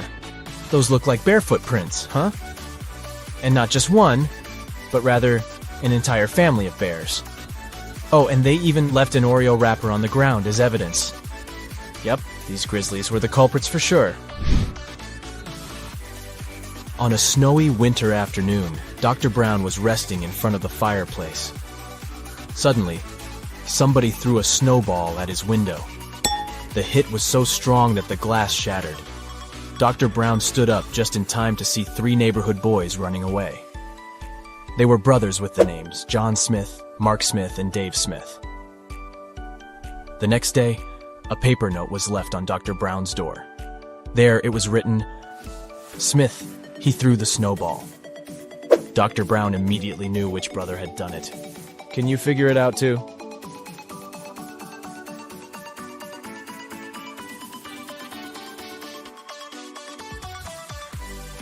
It was Mark. You see, the note said, "Question Mark Smith. He threw the snowball." But the boys were clever and put a bar instead to test Dr. Brown's detective abilities. A man carrying 2 bags of sand crosses Genovia's border every day on a bicycle. Every time, customs officers stop and search him to see if he's trying to smuggle anything illegal. But the officers can't find any proof that the man is a smuggler. The man laughs and crosses the border successfully, smuggling an item per trip. Can you figure out what he's smuggling?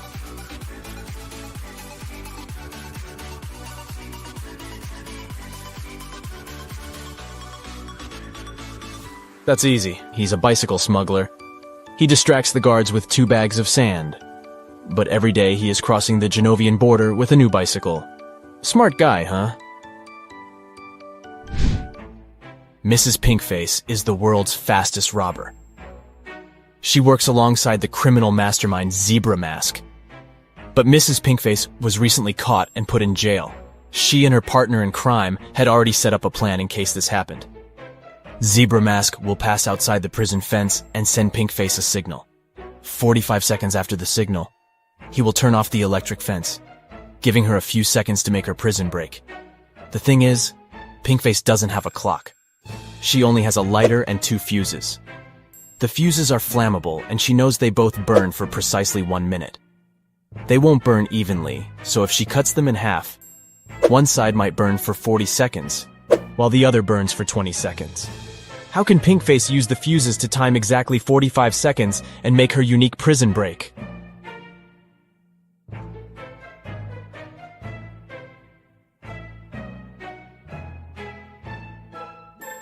Here's the key insight. If Pinkface lights the same fuse on both ends simultaneously, it will burn out in precisely 30 seconds. To time the last 15 seconds, she will have to light the second fuse. She can light both ends of the first fuse at the same time to time 30 seconds and light the end of the second fuse. When the first fuse burns out, she'll know 30 seconds of the second fuse is also burnt. So, by lighting the other end of the second fuse, she'll be able to time 45 seconds and make her jailbreak. You just came back from a long holiday trip. You bought a new suitcase to store all the new things you got. But when arriving home, you forgot the code to open it. Luckily, you left yourself a note on your cell phone to help you decipher the code of the lock. 682. 1 digit is right and in its place. 614. 1 digit is right but in the wrong place. 206. 2 digits are right but both are in the wrong place. 768. All digits are wrong. 380. 1 digit is right but in the wrong place. What's the 3-digit code?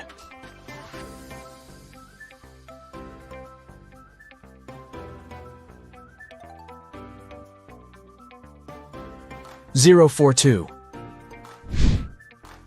Friday morning started busy in Somerville. The police station got a call saying that a woman had just robbed a bank and was seen entering Sunset Elementary School. The police chief hurried over to the school and found there were 2 teachers present that morning. He immediately knew which teacher was the thief. Can you tell who it was?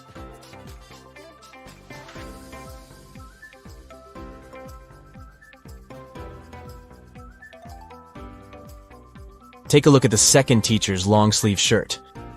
It has a little bit of cash peeking out of it. She's most certainly the thief. The Apex 18 space station called NASA's headquarters to report a crime. On a recent mission, astronauts recovered a valuable piece of evidence that could prove there was life on Mars. Andy, the mission chief, said he put the piece of rock inside a safe located in the storage room. The next morning, he went to the storage room to put on his astronaut suit and noticed that the safe was open. And oh no, the rock was missing. NASA conducted an online investigation to find out who the thief was. Paula said she wasn't feeling well the day before, so she spent the day in her room. James said he spent the previous day fixing a broken solar panel outside the spaceship and didn't see anything. Rebecca spent the previous 24 hours talking to NASA's Space Center to resolve a problem. Can you tell who is lying?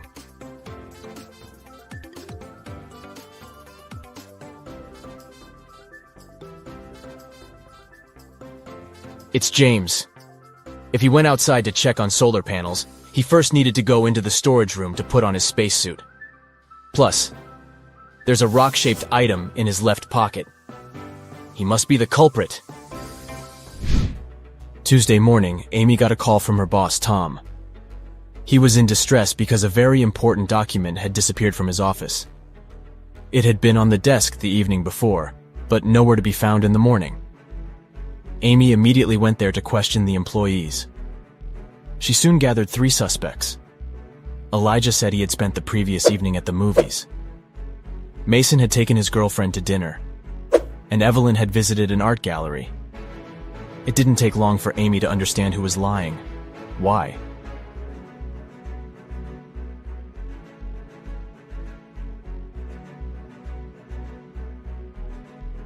It was Elijah. Take a close look at his ticket.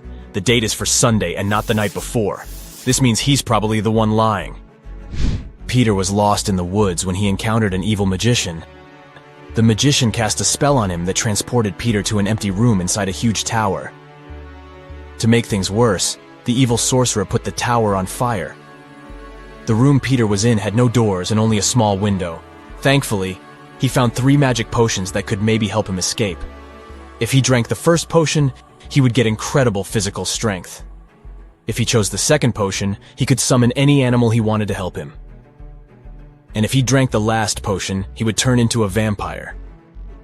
Which potion should Peter choose?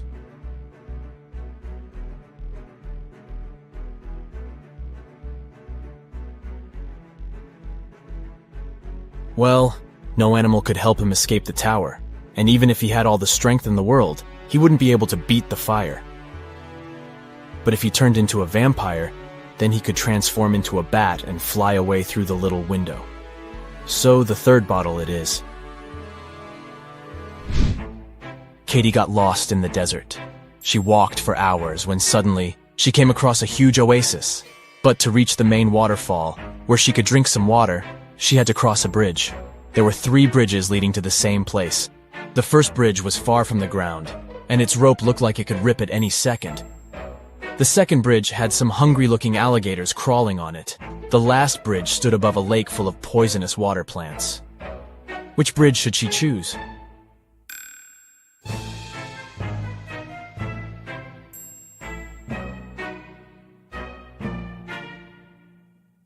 The last one.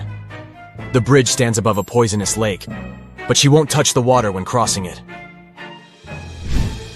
Rupert was working in his office when a huge power shortage turned off all the lights in the building. He heard footsteps approaching behind him, and the next thing he knew, he was feeling dizzy. Rupert passed out and woke up in a tiny room that had nothing other than a metallic door. He tried to open the door, but it was locked. He noticed that beside the door, there was a little device where a red sign appeared, asking for a password. Below the device, there was a piece of paper with the following hint: 1, 2, 3, 4, 5, 6, 7, 8. Rupert read the note aloud several times before he finally figured out what the password was. Can you guess what password he typed into the device?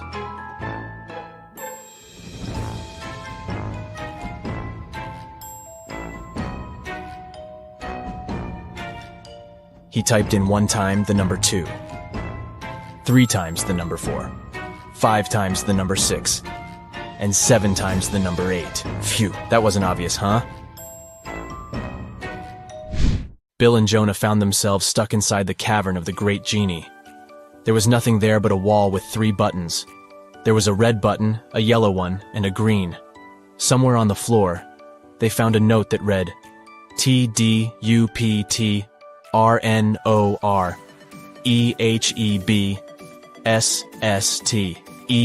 They clicked one of the buttons and managed to open a hidden door on the wall. Which button did they choose?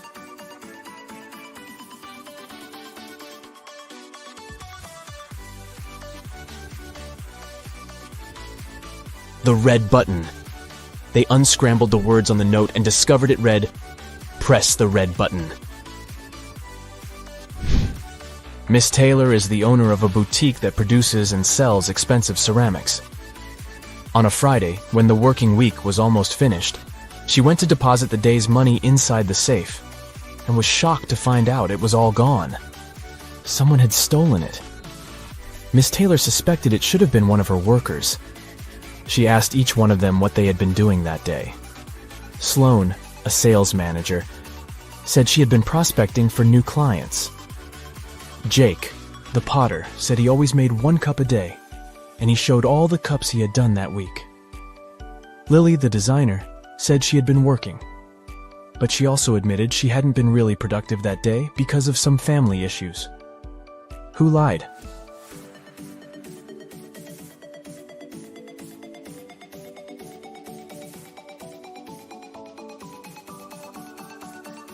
Jake.